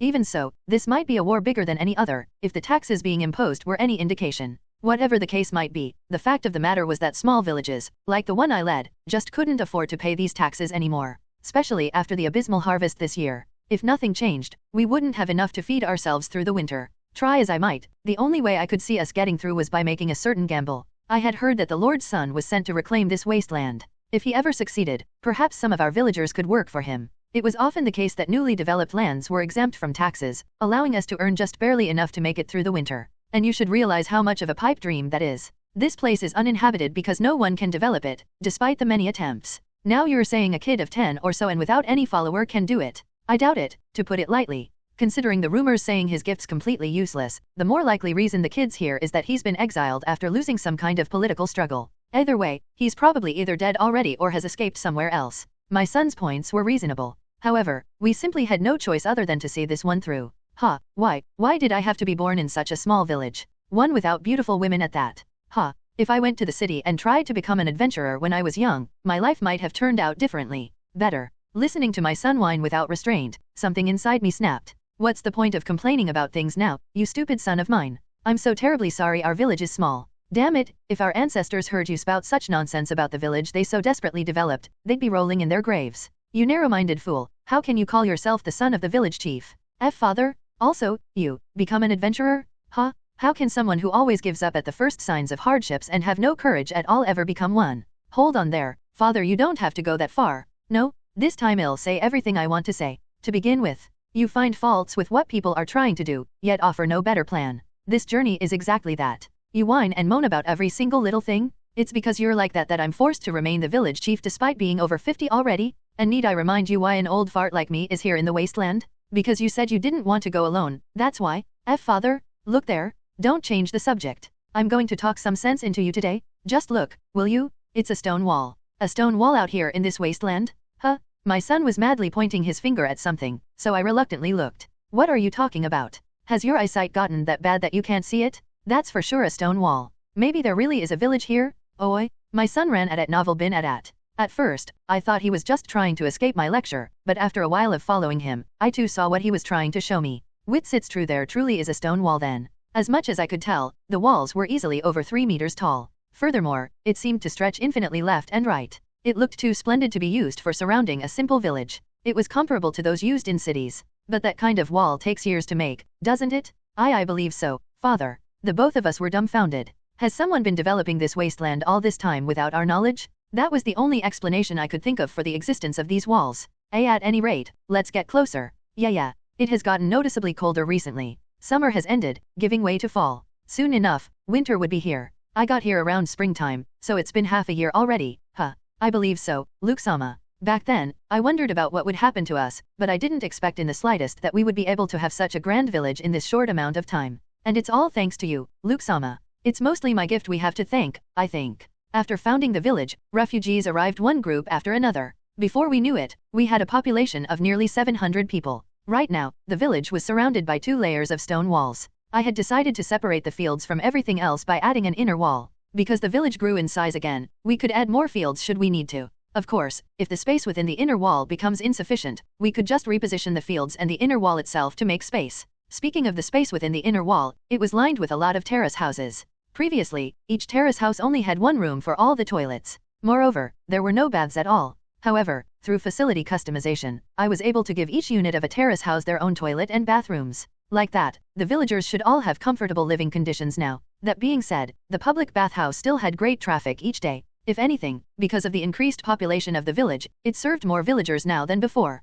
So much so that I built another one. Winter was fast approaching, and with it, came the worry about our stock of food. Thankfully though, the harvesting of our crops was going well. Additionally, our hunters have been diligently obtaining meat for us. As long as nothing major happens, we should be able to weather the village's first winter. While thinking about such things, someone approached me to give a report. Luke-sama, 2 men have arrived in the village. Are they refugees? No, they don't seem like that. Is that so? Yes, but they didn't seem suspicious either. So, for the meantime, we allowed them to approach and wait at the entrance of the village at novel bin at. I see. Thank you for your work. And so, I headed to the entrance to meet them. When I arrived, I saw 2 men who were both nervously looking around. One of them seemed to be over the age of 50, while the other seemed to be around 30 years old. Their faces looked alike, so it seemed possible to me that they were related. Hello, I am Luke. I'm this village's chief. Oh, you're. The older of the 2 hurriedly knelt down to the ground and bowed his head. Seeing this, the younger one followed suit. We are from a village in the south called Mao. I am its village chief, Mac. And this here is my son, Manta. South? So, somewhere from the Albert territory? If you don't mind my asking, are you perhaps Luke-sama, the son of Lord Albert? You know me? Oh, so it is you? We've heard something about Lord Albert giving you the task of developing this wasteland. But from the looks of things, I'm guessing development efforts have begun a considerably long time before that. Nope, it wasn't like that. There was completely nothing when I arrived here. He looked at me as though he was utterly confused. I just told him the truth though. Then, were you sent here to be exiled? I heard you got a useless gift. Is that true? Hoi, watch your. No, it's all right. It's actually as your son says. I briefly explained to them what transpired. That I was unable to inherit my father's sword master techniques, but my brother was. That I was sent here to be exiled in all but name. That somehow or another, I was able to build a village here. But enough about me. What brings the 2 of you all the way out here? Well, to be honest, it was my turn to listen to their story. The older of the 2 told me about the present state of the Albert territory and how that gave rise to their village's crisis. Perhaps because their story contained heavy criticism about the Lord of the Land, me father, they seemed to have trouble speaking at first. At this point, I was pretty much no longer part of my noble house, so I told them to speak candidly. In the next moment though, the frustrations that the older man were keeping in came flooding out. Even if you win wars and expand your territory, we gain nothing by it? So, why then, must you impose these merciless taxes on us? It's not like you plan to improve our lives at any point. You don't think about your subjects at all. Wow, he really has a lot of pent-up frustrations. I thought so to myself as he spoke. At the end, his face fully red, he even let out a scream. Father. The son probably thought that was too much to show the Lord's son despite my permission to speak candidly, so he kept glancing at me, all worried. Please forgive my father. When the scream came, the son apologized on his father's behalf. I'm so terribly sorry. I got too into it at novel bin at. It's alright. Don't worry. And I agree, constantly warring is pretty absurd. When he came to his senses, Mac, the village chief of Mao, apologized. When I voiced my opinion, Mac-san was shocked, like he couldn't believe the Lord's son would say that. So, just to summarize, you came here to ask if some of your people can work here so that your village will have enough to get through the winter? Yes, that's exactly it. Sure, that's fine. But why not just migrate here? We're open to accept any number of people. We have more than enough food, so if you want, you can even bring all of your villagers here. Really? In this age, it wasn't uncommon for people to leave their villages and go to some other place. At any rate, Mac-san mentioned that this might be the biggest war yet. If so, I could hazard a guess as to who the Albert territory would be fighting next. The Skenger house was neighbors with the Albert house. They didn't have a great relationship though. Moreover, they were also one of the 5 major powers. If the Albert house somehow manages to defeat the Skenger house, the Albert house would have the largest territory out of all the major noble houses. Will Raoul be in the battlefield? Not that it has anything to do me. During that point in the conversation, the hunting team returned. We're back. We caught a lot today. Selin said so ecstatically. When I looked, it was as she said. They really caught a lot of game today. In preparation for winter, our hunters have been hunting tirelessly. Still, their haul today was something else. Whoa, what a beautiful girl. Wah? Mantisan looked at Selin and had an easy-to-read expression. However, once his vision wandered toward the thing behind her toward today's catch, he fell down on his butt. Oh, orc. Even Mac-san was shocked when he saw it. This time, he looked like he was about to run away. Please calm down, there is nothing to worry about. Look, it's already dead. See? What's going on? Did you guys that orc? Yes, a team of ours hunted it down in the forest over there. Among other things, of course.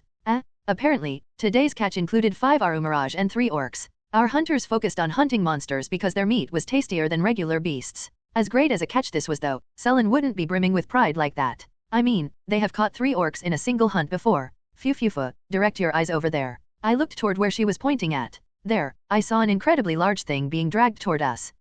What's that? It's called a giant boar. It was pig-like monster. It was easily over 5 meters in length, and even if it was standing on all 4 legs, it would still be taller than me. There were also formidable-looking tusks protruding near its snout. Even an orc would probably fall from a charge done by this beast. Wait, how'd you manage to take that down? As soon as Noel and Goth stopped its movement with their shields, the rest of us attacked its head all at once. The iron shields you made were pretty useful, Luke. Selon's explanation made it sound so easy. In addition to the swords and spears, I also made shields from the iron bars in the jailhouse. The ones Noel Kunho had shield master techniques and Goth Sanho had Herculean strength used were much bigger than usual. Yet, upon closer inspection, those giant, bulky shields had deep dents in them. I shivered at the might of a giant boar's charge. By the way, the one dragging the giant boar was Goth-san. He was in his mid-30s and had a height of 170 centimeters at most. However, thanks to his gift, he could easily drag monsters so much bigger than him over long distances. It was a surreal sight to behold.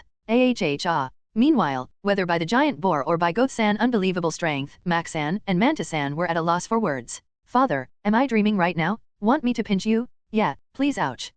It hurts. It's really no father, you can stop now. The two seemed really close. I'm a bit envious, actually. We left the village in the wasteland for the meantime, and began our way back home. Even now though, I still couldn't help but think that everything was just a dream. Those 2 magnificent layers of stone walls, those fields with gigantic crops, those hundreds of villagers all healthy and happy, the clean houses everyone seemed to have, those public bathhouses, and that church. And to top it all off, those monsters. Apparently, it has become a common occurrence for them to have certain villagers go into the forest full of monsters and hunt those very monsters. That seriously gave me a fright. I was almost jumping for joy when I saw that beautiful girl, but then I saw that orc behind her. All that being said, she truly was beautiful. You're twice that girl's age, in case you haven't noticed. In the village we live in, it would take considerable effort from us to chase away just a single Aru Mirage. Should an orc ever show up, I fear our entire village would be destroyed. And then, there was also that great boar. I heard that to take down that pig-like monster, over 100 soldiers would be needed. Yet their village took it down with only a few people.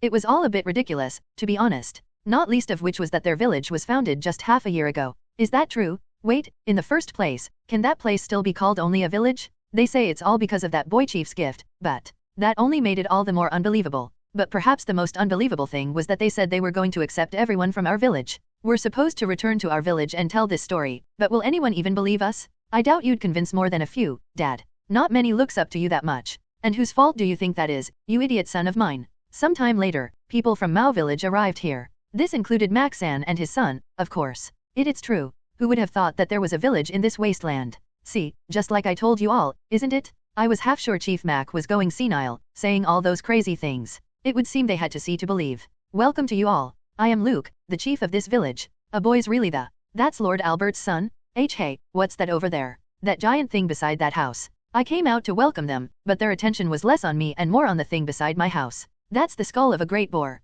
I wasn't sure if it was because she was so delighted by their success, but Sullen wanted to display the skull somewhere conspicuous. It seemed overbearing, so I had asked her to place it somewhere else like at the edge of the village, but she still seemed intent on placing it here. GG great boar? We still have some of its meat left, do you want to try some? It wasn't as great as orc meat, but it was delicious nonetheless. There were too much for us to eat, so we were thinking of preserving the rest. We haven't decided on whether to smoke the meat or use Cellon's magic though. I think it's time to build where you will stay. I decided to build the terrace houses right in front of them. They were bound to see me suddenly adding or changing something in the village, so I figured it was better to explain it to them now rather than later. A house in an instant. Is this a dream? At novel bin at. And like that, the 92 people from Mao village became our villagers. The increase in population didn't stop there though. I had asked everyone to tell me if they knew of a nearby village that was in trouble. After some additional steps, people from those villages came here. For them to leave their homes, the tax hikes must have truly troubled them. Curiously, the first ones to bring troubled people here were the former bandits.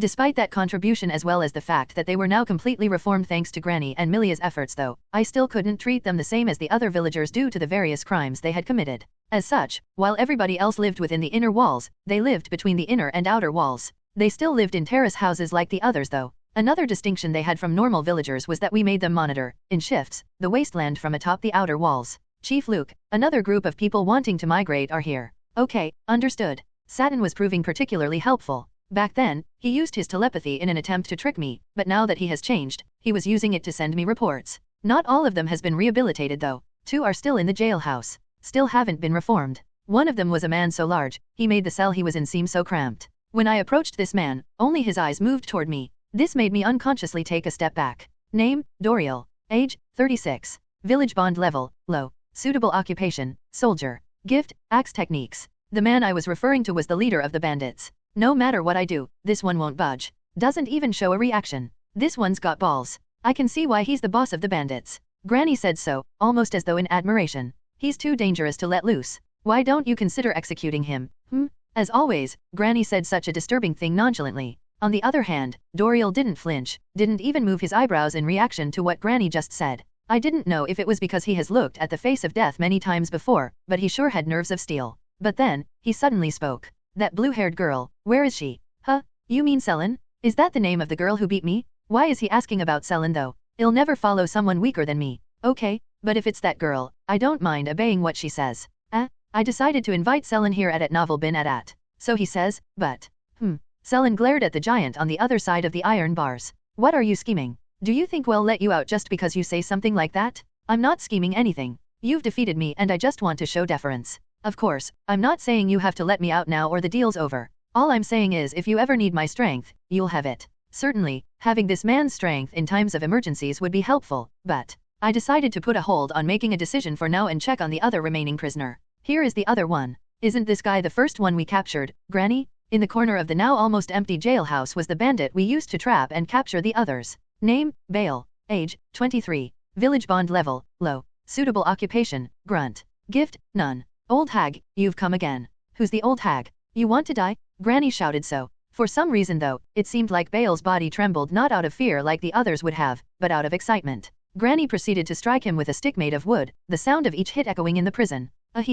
More? Harder? Bale seemed to be enraptured by each painful hit and even asked Granny to hit harder. With a look of disgust on her face, Granny then stamped on Bale's nether region. Damn this giant pervert. Ha,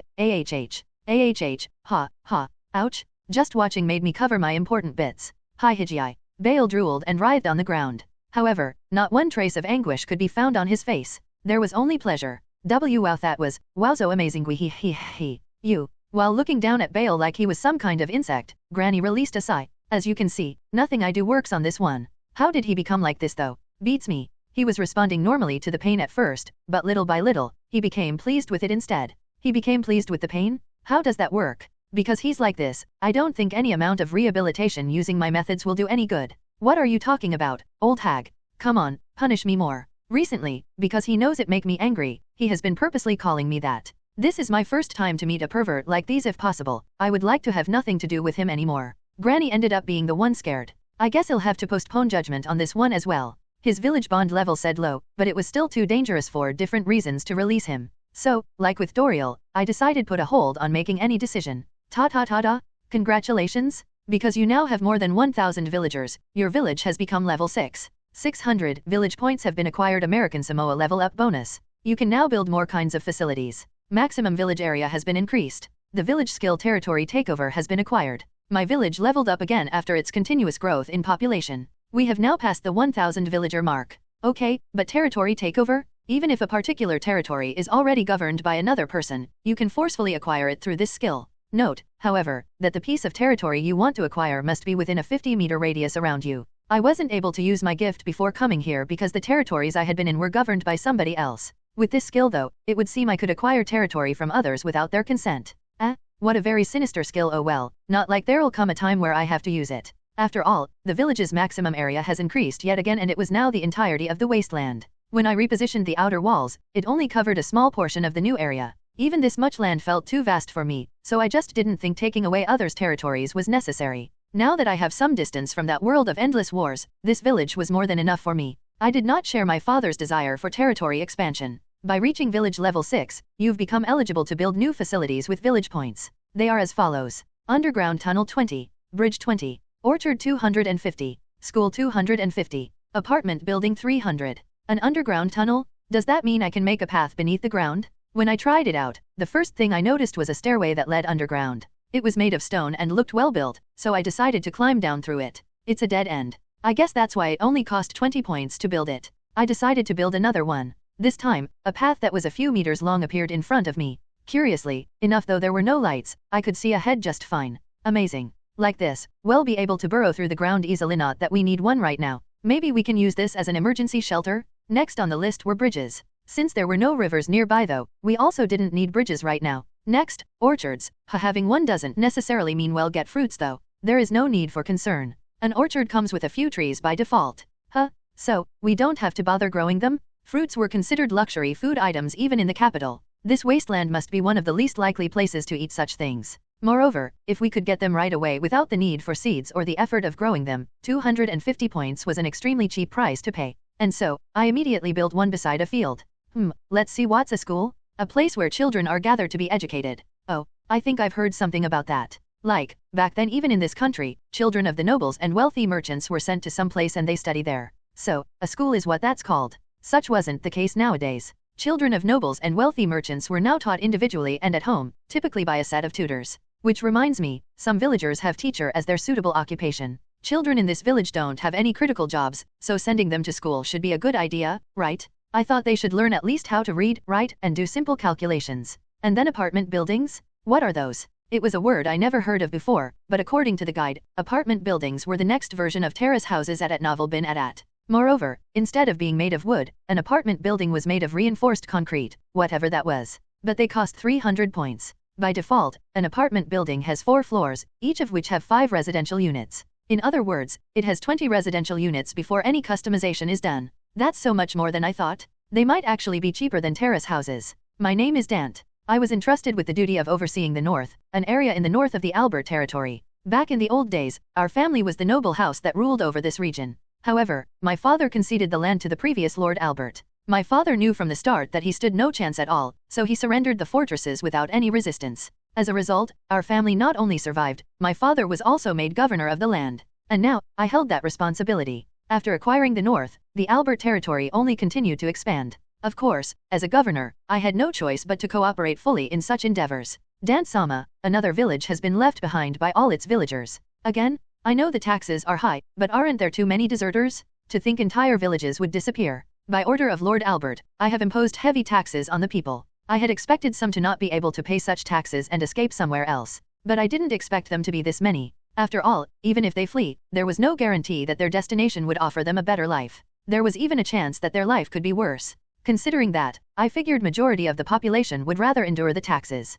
Sir, a few of our investigators have heard curious story. A curious story? Yes. Apparently, there's a village in the wasteland to the far north. Moreover, this village is said to have comfortable homes and enough food for each of its citizens. Some even compare it to paradise. The story was so shady I reflexively grimaced. The wasteland north of even this place was completely barren. It was impossible to grow crops of any kind there. Moreover, monsters would sometimes emerge from the nearby monster-infested forest. It was no place for people to live. Not for a lack of trying though. There had been multiple attempts to develop the land, but all resulted in failure. I dismissed the story at first, but when reports that seemed similar to it arose later on, I began to think there might be some truth to it. And so, I sent a proper investigation team to the wasteland. Dancemates us in the wasteland. There's really a village there? Well, a city, actually. A city? As winter approached, more and more people from the Albert territory were moving to my village. Apparently, the village has been in rumors more than I expected it to be. At the rate we were going, the governor managing the area on behalf of the Lord might complain soon.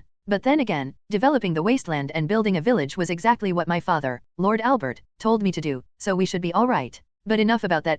There's nothing quite like a hot bath in winter. A bath had this mysterious power of melting away my stress and worries. Covering myself with the rising steam and then immersing in the hot water seemed to alleviate fatigue as well. Not that I was too tired each day, but even so, at present I was in a large house I customized to have an open-air bath. I can have this much of a luxury, right? I mean, everyone, even the new villagers, are all settled and comfortable now, right? Right? It was only recently that I upgraded the medium-sized house we were living in into a large house. In a word, the large house was amazing. It felt like 20 people could live here. It even had a large courtyard with a pond. It was in that courtyard where I placed the bath through my facility customization. The cold air made the hot water even better, in my opinion. All in all, it was wonderful. I did have one complaint though. Wow, so nice and spacious. Thanks to this, I'll always be able to bathe with Luke-sama. My one complaint was that it somehow became a mixed bathing space. You two know I built another one for you, right? How about you use that? It doesn't matter which one we use though, right? In that case, I choose to use the one Luke-sama's using. I already knew it was no use arguing against the two of them.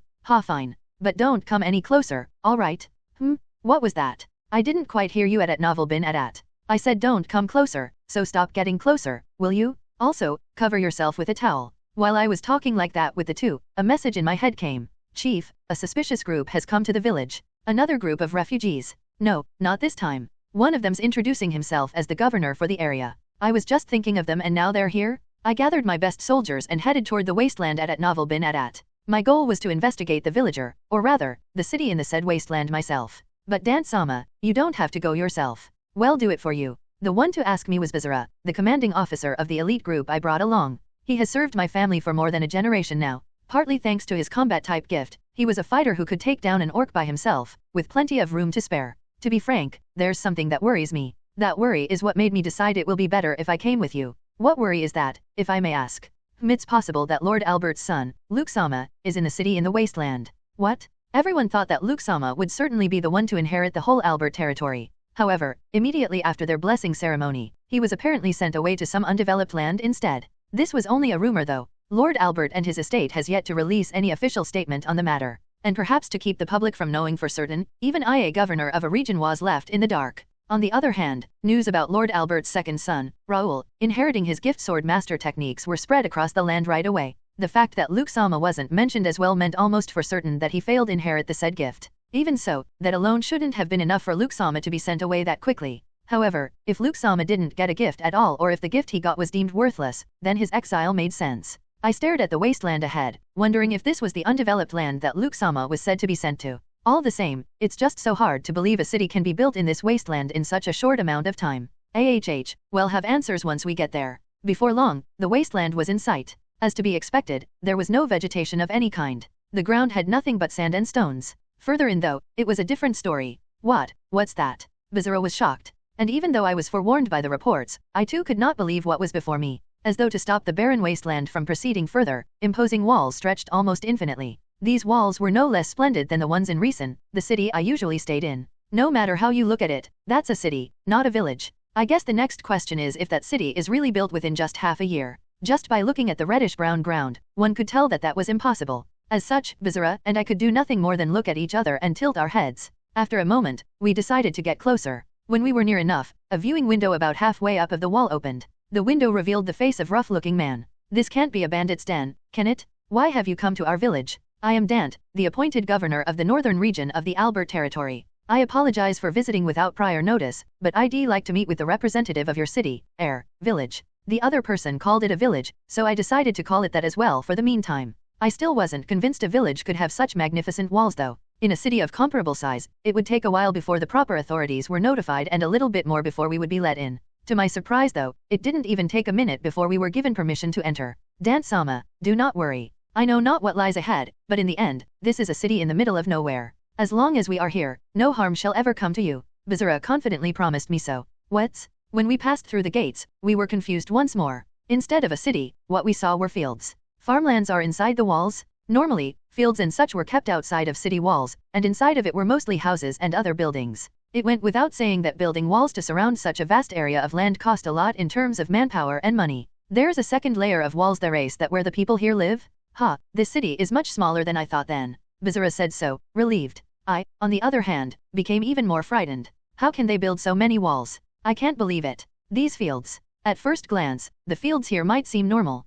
On a closer look though, one could see that it was anything but. Firstly, crops here were absurdly gigantic. Weirder than that though, there were crops out of season. An area was colored golden by what looked like wheat, despite the season being winter right now. I have never heard of wheat growing and being ready for harvest at this time of the year. In fact, I have never heard of anyone succeeding to grow any kind of crop out here in the wasteland. A little later on, I discovered they even had orchards. Moreover, this road.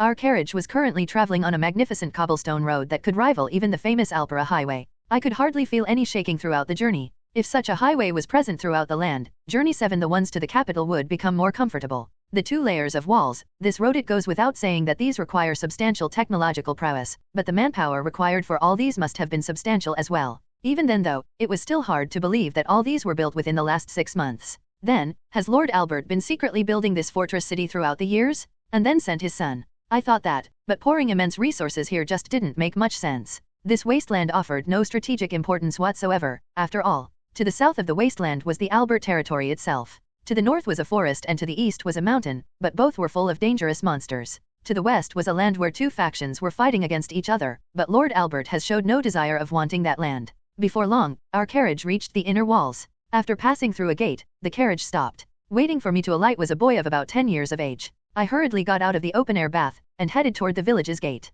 My body was still warm and I still got that fresh off the bath feeling, but there wasn't much of a choice this time. The carriage escorted by brawny soldiers was fast approaching. When I spotted it, it was already halfway through the road between the walls. Speaking of the walls, I had made them taller. The reason I did so was to lessen the impact of the cold winds blowing from the mountains to the east. It really was cold. The stone walls were now about 5 meters high, surprising the villagers when they first saw it. Some even commented that it could already be considered as castle walls now. After passing through the gate of the inner walls, the carriage stopped. Alighting from it was a nicely dressed man of about 40 years old. He looked very surprised when he saw his surroundings at Novel bin Adat. In the Albert territory, there were about 20 people who held the position of governor. They were all appointed by my father, but each one's circumstances were different from the others. After a territory has been taken over through war, the former lord and their family was usually executed and then replaced by a loyal subordinate of the victor. However, it wasn't unheard of for an opponent who has surrendered and swore fealty to the victor to be made that newly acquired territory's governor. They already knew the land, after all.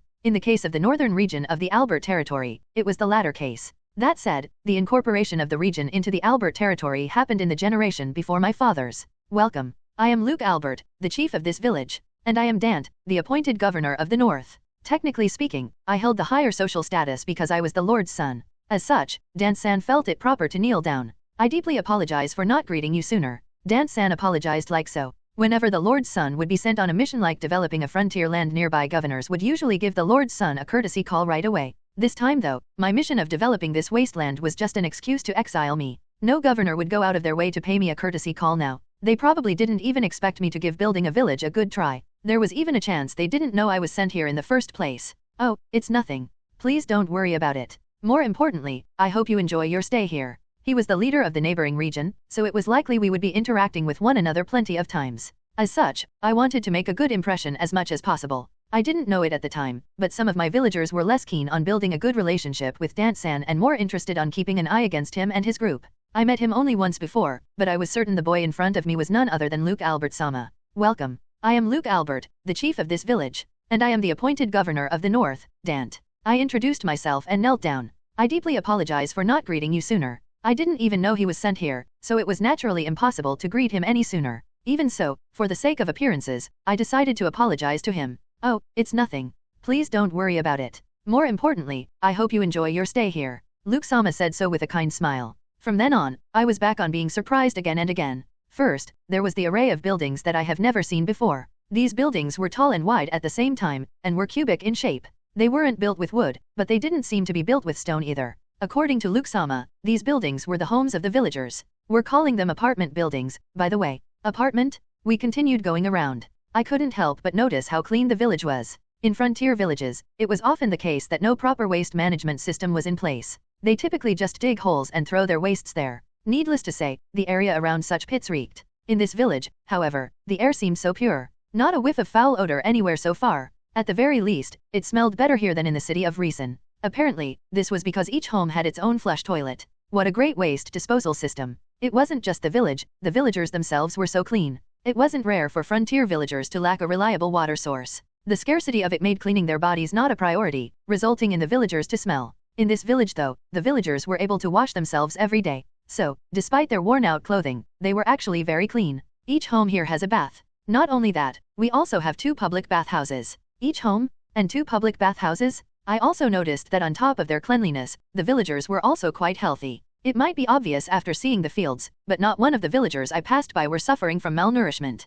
After a while more of walking, we reached the village chief's home. The elite troops I brought with me were surprised at each point as well, but what made them make a commotion was the adornment on Luke-sama's home, the skull of a certain monster. That can't be a giant boar, can it? It is. Our hunters have hunted it down in the forest over there. You've hunted down a great boar? Sorry if this is rude, but is it possible that your hunters just chanced upon a corpse and bring that here? Haha, it's all right, I understand. Well, I didn't see it myself, but I think they really did take it down. I mean, I saw the giant metal shield they said they used to stop the great boar's charge, and it was crushed in a way only a creature like the great boar can. I cautiously looked at Bazara and tried to ask through my glance if our elites could do such a feat to that. He simply shook his head left and right. Maybe they're bluffing. I hope so. More and more, I was regretting coming to such a crazy place. I guided Dan-san's group and went around the village. I've shown them all that I should, right? Yeah, I think that about covers it.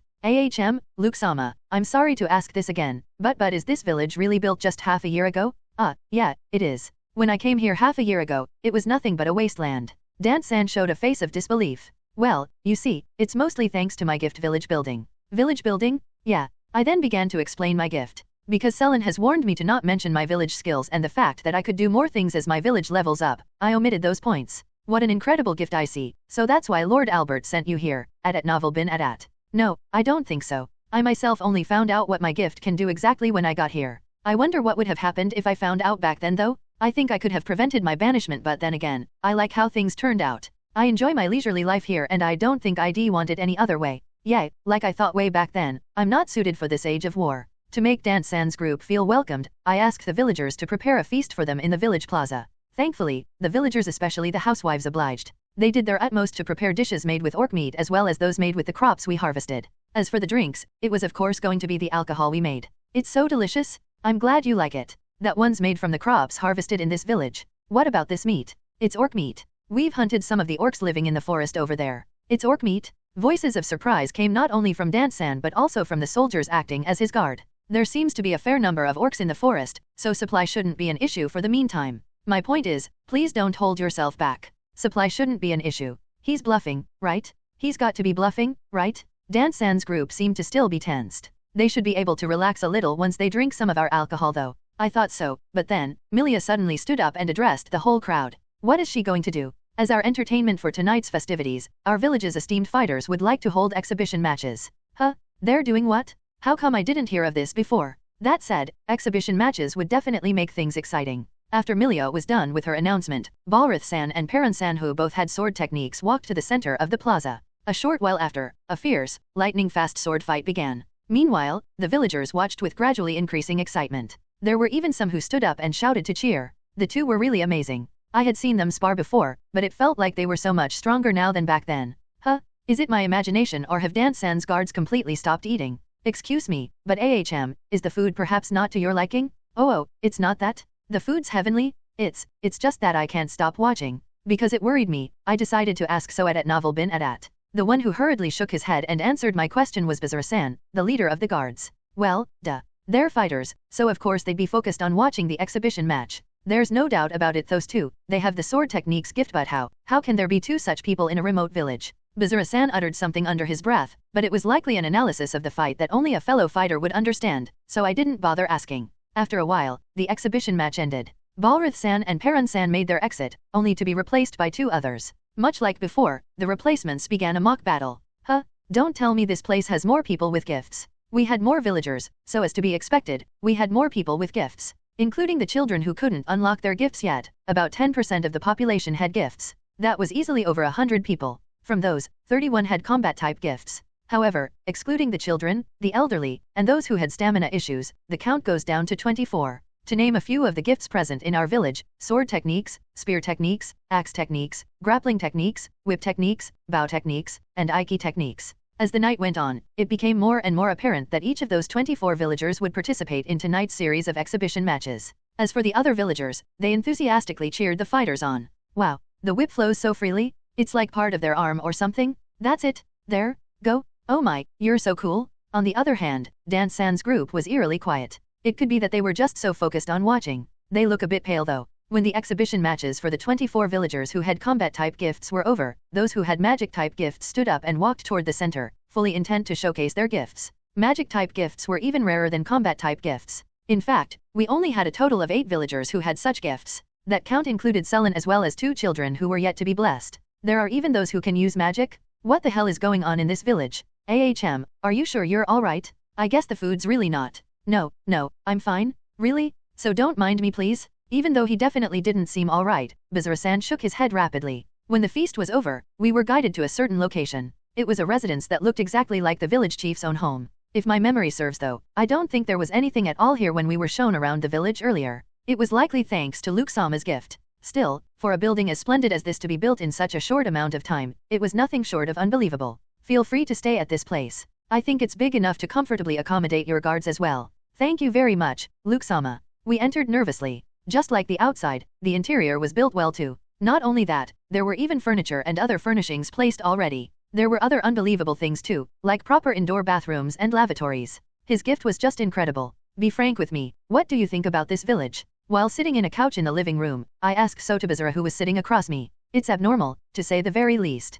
I completely agreed. But then again, everybody in whole world would probably agree as well. Dan-sama, I'd like to apologize to you. What for? Before we entered the village, I promised you that as long as we were near, no harm will ever come to you in this place. I would like to retract those words. Bazura was a skilled and seasoned soldier, yet he still told me so. We just don't stand a chance. If they decide to attack us, all of our elites here won't be able to hold them off for long. Retaliating with the rest of the troops back home is not only ill-advised, I'd say it's suicidal.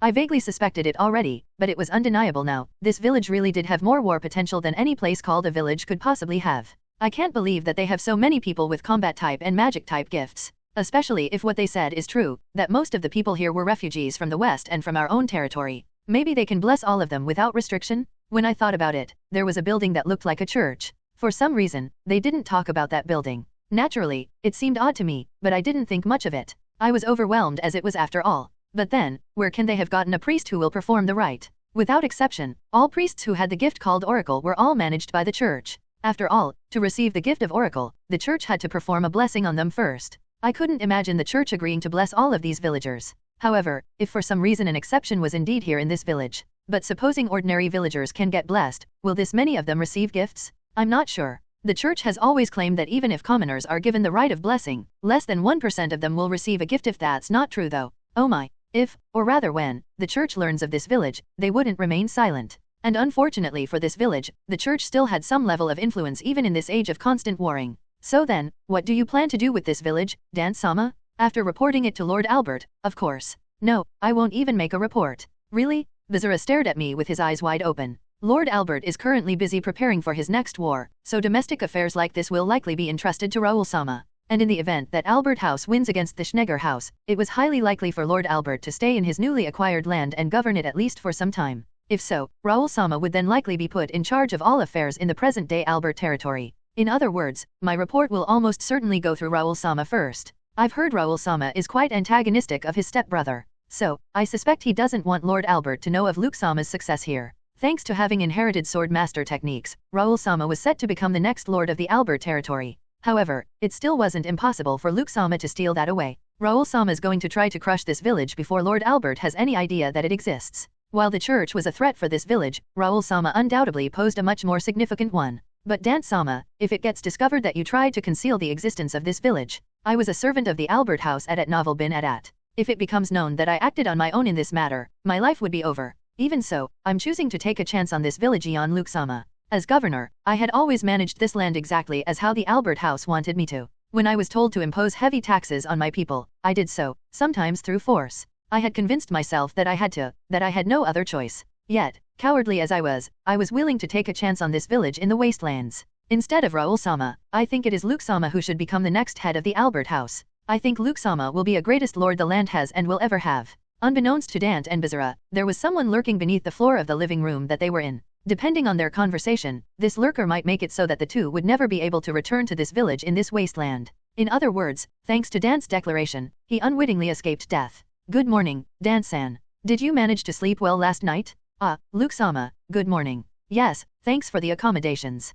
Dant-san seemed refreshed this morning, like a weight was lifted off his shoulders. He didn't look so well yesterday, but it was probably just because of the long journey he had. Similarly, Dant-san's guards who looked even worse than him yesterday were now also looking better. Luke-sama, there were so many things that surprised me yesterday that I forgot to tell you something. Dant-san suddenly put on a serious expression. Naturally, that made me wonder what he wanted to say. For taking in the people of the North, I sincerely thank you. Oh, okay actually, I think I should apologize for that. I mean, I did take away some of your citizens. No, please don't. It's entirely my fault for allowing their living conditions to deteriorate to the point they're forced to leave their homes. So, rather than reproach you, I would rather thank you. Thank goodness he's not angry for that. Andy realized this is awfully shameless of me, but can you perhaps sell some of your food to us? To be frank, the North is currently suffering from famine. Apparently, they weren't able to harvest many crops this year. Add in the taxes and, in my opinion, now just wasn't the time for wars. Many people have managed to take refuge in this village, but they were only a small fraction of all the people suffering from the famine.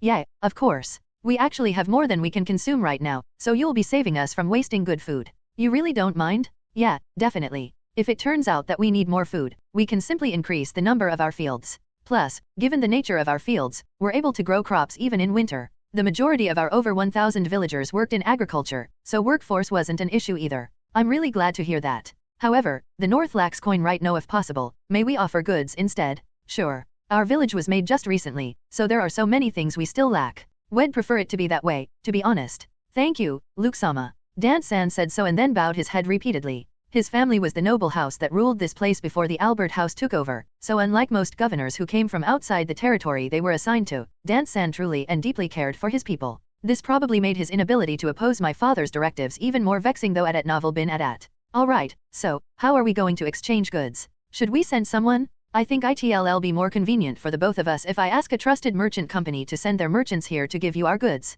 The merchant company I have in mind has branches all over the North, so procuring what you need and also distributing the food to our people should go smoother than if our own government offices were to do it. I see. Alright then. One of the things I wanted out of this deal was clothes. At the moment, we had no way to make clothes in the village, so everyone was washing and re-wearing the same clothes over and over again. If possible, I would like to have completed several deals already with Dant-san before winter really kicks in. Snow and other things would hinder travel, after all. Afterwards, Dant-san notified me that they would be departing as soon as possible. I asked him to stay a little longer, but he wanted to go back and notify the merchant company right away. And so, I traveled with them up to the outer walls gate to send them off. Please come visit again. I definitely will look forward to what this village has become by then. Haha, it'll probably be the same. When Dant-san boarded his carriage, I suddenly thought of something.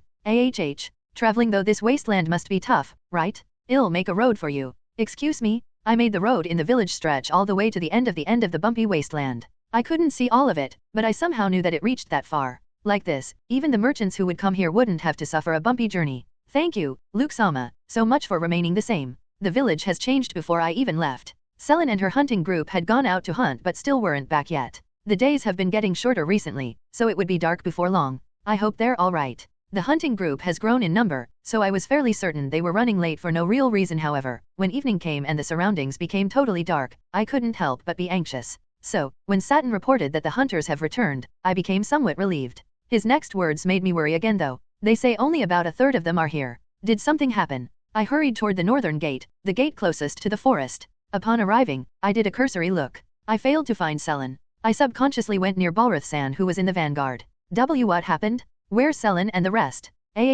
Sorry for worrying you, village chief. They're all alright. Of course, that goes for Captain Selen too. Balrath-san's words allowed me to let out a sigh of relief. If that's the case, where are the others? Well, Balrath-san then proceeded to recount the day's events. We were hunting like usual when all of a sudden, we heard what seemed like a roar and a scream from further inside the forest. We didn't fully believe someone else besides us were in the monster-infested forest, but we still decided to investigate. At the scene, we saw two groups fighting one another, a group of enraged monsters called Mad Grizzlies and a group of elves. Elves? The elven race was considered to be related to us, the human race. They had long, pointy ears, had a really long lifespan, and most of them was said to have beautiful features. It was said that back in the day, they interacted with us. However, oppression due to their appearance have apparently made them cease all interactions. So, they were hiding out here in this monster-infested forest? We decided to help the elves out. It didn't take long for our combined forces to defeat the whole group of Mad Grizzles. Our group was mostly unhurt, but a lot of the elves sustained heavy wounds. The elves mentioned that they have a settlement deep in the forest, but going back while so many of them are injured seemed extremely dangerous. At that point, Captain Selen offered to escort them up to their settlement, but they thought that doing so without any notice to us would cause us to worry. As such, they decided to let some of the hunting group return. So, right now, Selen is headed to the elves' settlement? Yes. They've probably reached it by now too. But nights in the forest are extraordinarily dangerous, so they might spend the night there and return tomorrow. An elven settlement, I wonder what that's like. Well, in any case, I'm just glad that Selen and the hunting group are safe. The next day, Selen and the others returned. Aren't there more of them? So many of them look unfamiliar. Wait a minute. They're elves? Are you Luke Dono, the village chief? Why yes. One of the elves stepped forward and started talking. It was my first time to talk to an elf, so I was nervous. Unfortunately, that made me reply in a high-pitched voice. My name is Filianius Melrebe Orleanius Serene Lar at Novel Bin at. So long? There's no way I'm going to remember that. I realize it's long, so please call me Filia. Oh thank goodness. Filia-san, now that I can remember. They looked like warriors. They wore leather armor and had bows hanging on their backs. Much like what I was told, elves were indeed beautiful. Even among them though, Filia-san's elegance, her pretty eyebrows, her height, her coolness, all of it combined made her something else. We are deeply indebted to your villagers. On behalf of our leader, we've come here to give our thanks to you. I see. I appreciate you going to the trouble. We don't have much in this village, but please make yourselves feel at home. Like that, I showed around the village the very first elves I met. TL note, yeah, I just gave up on that name.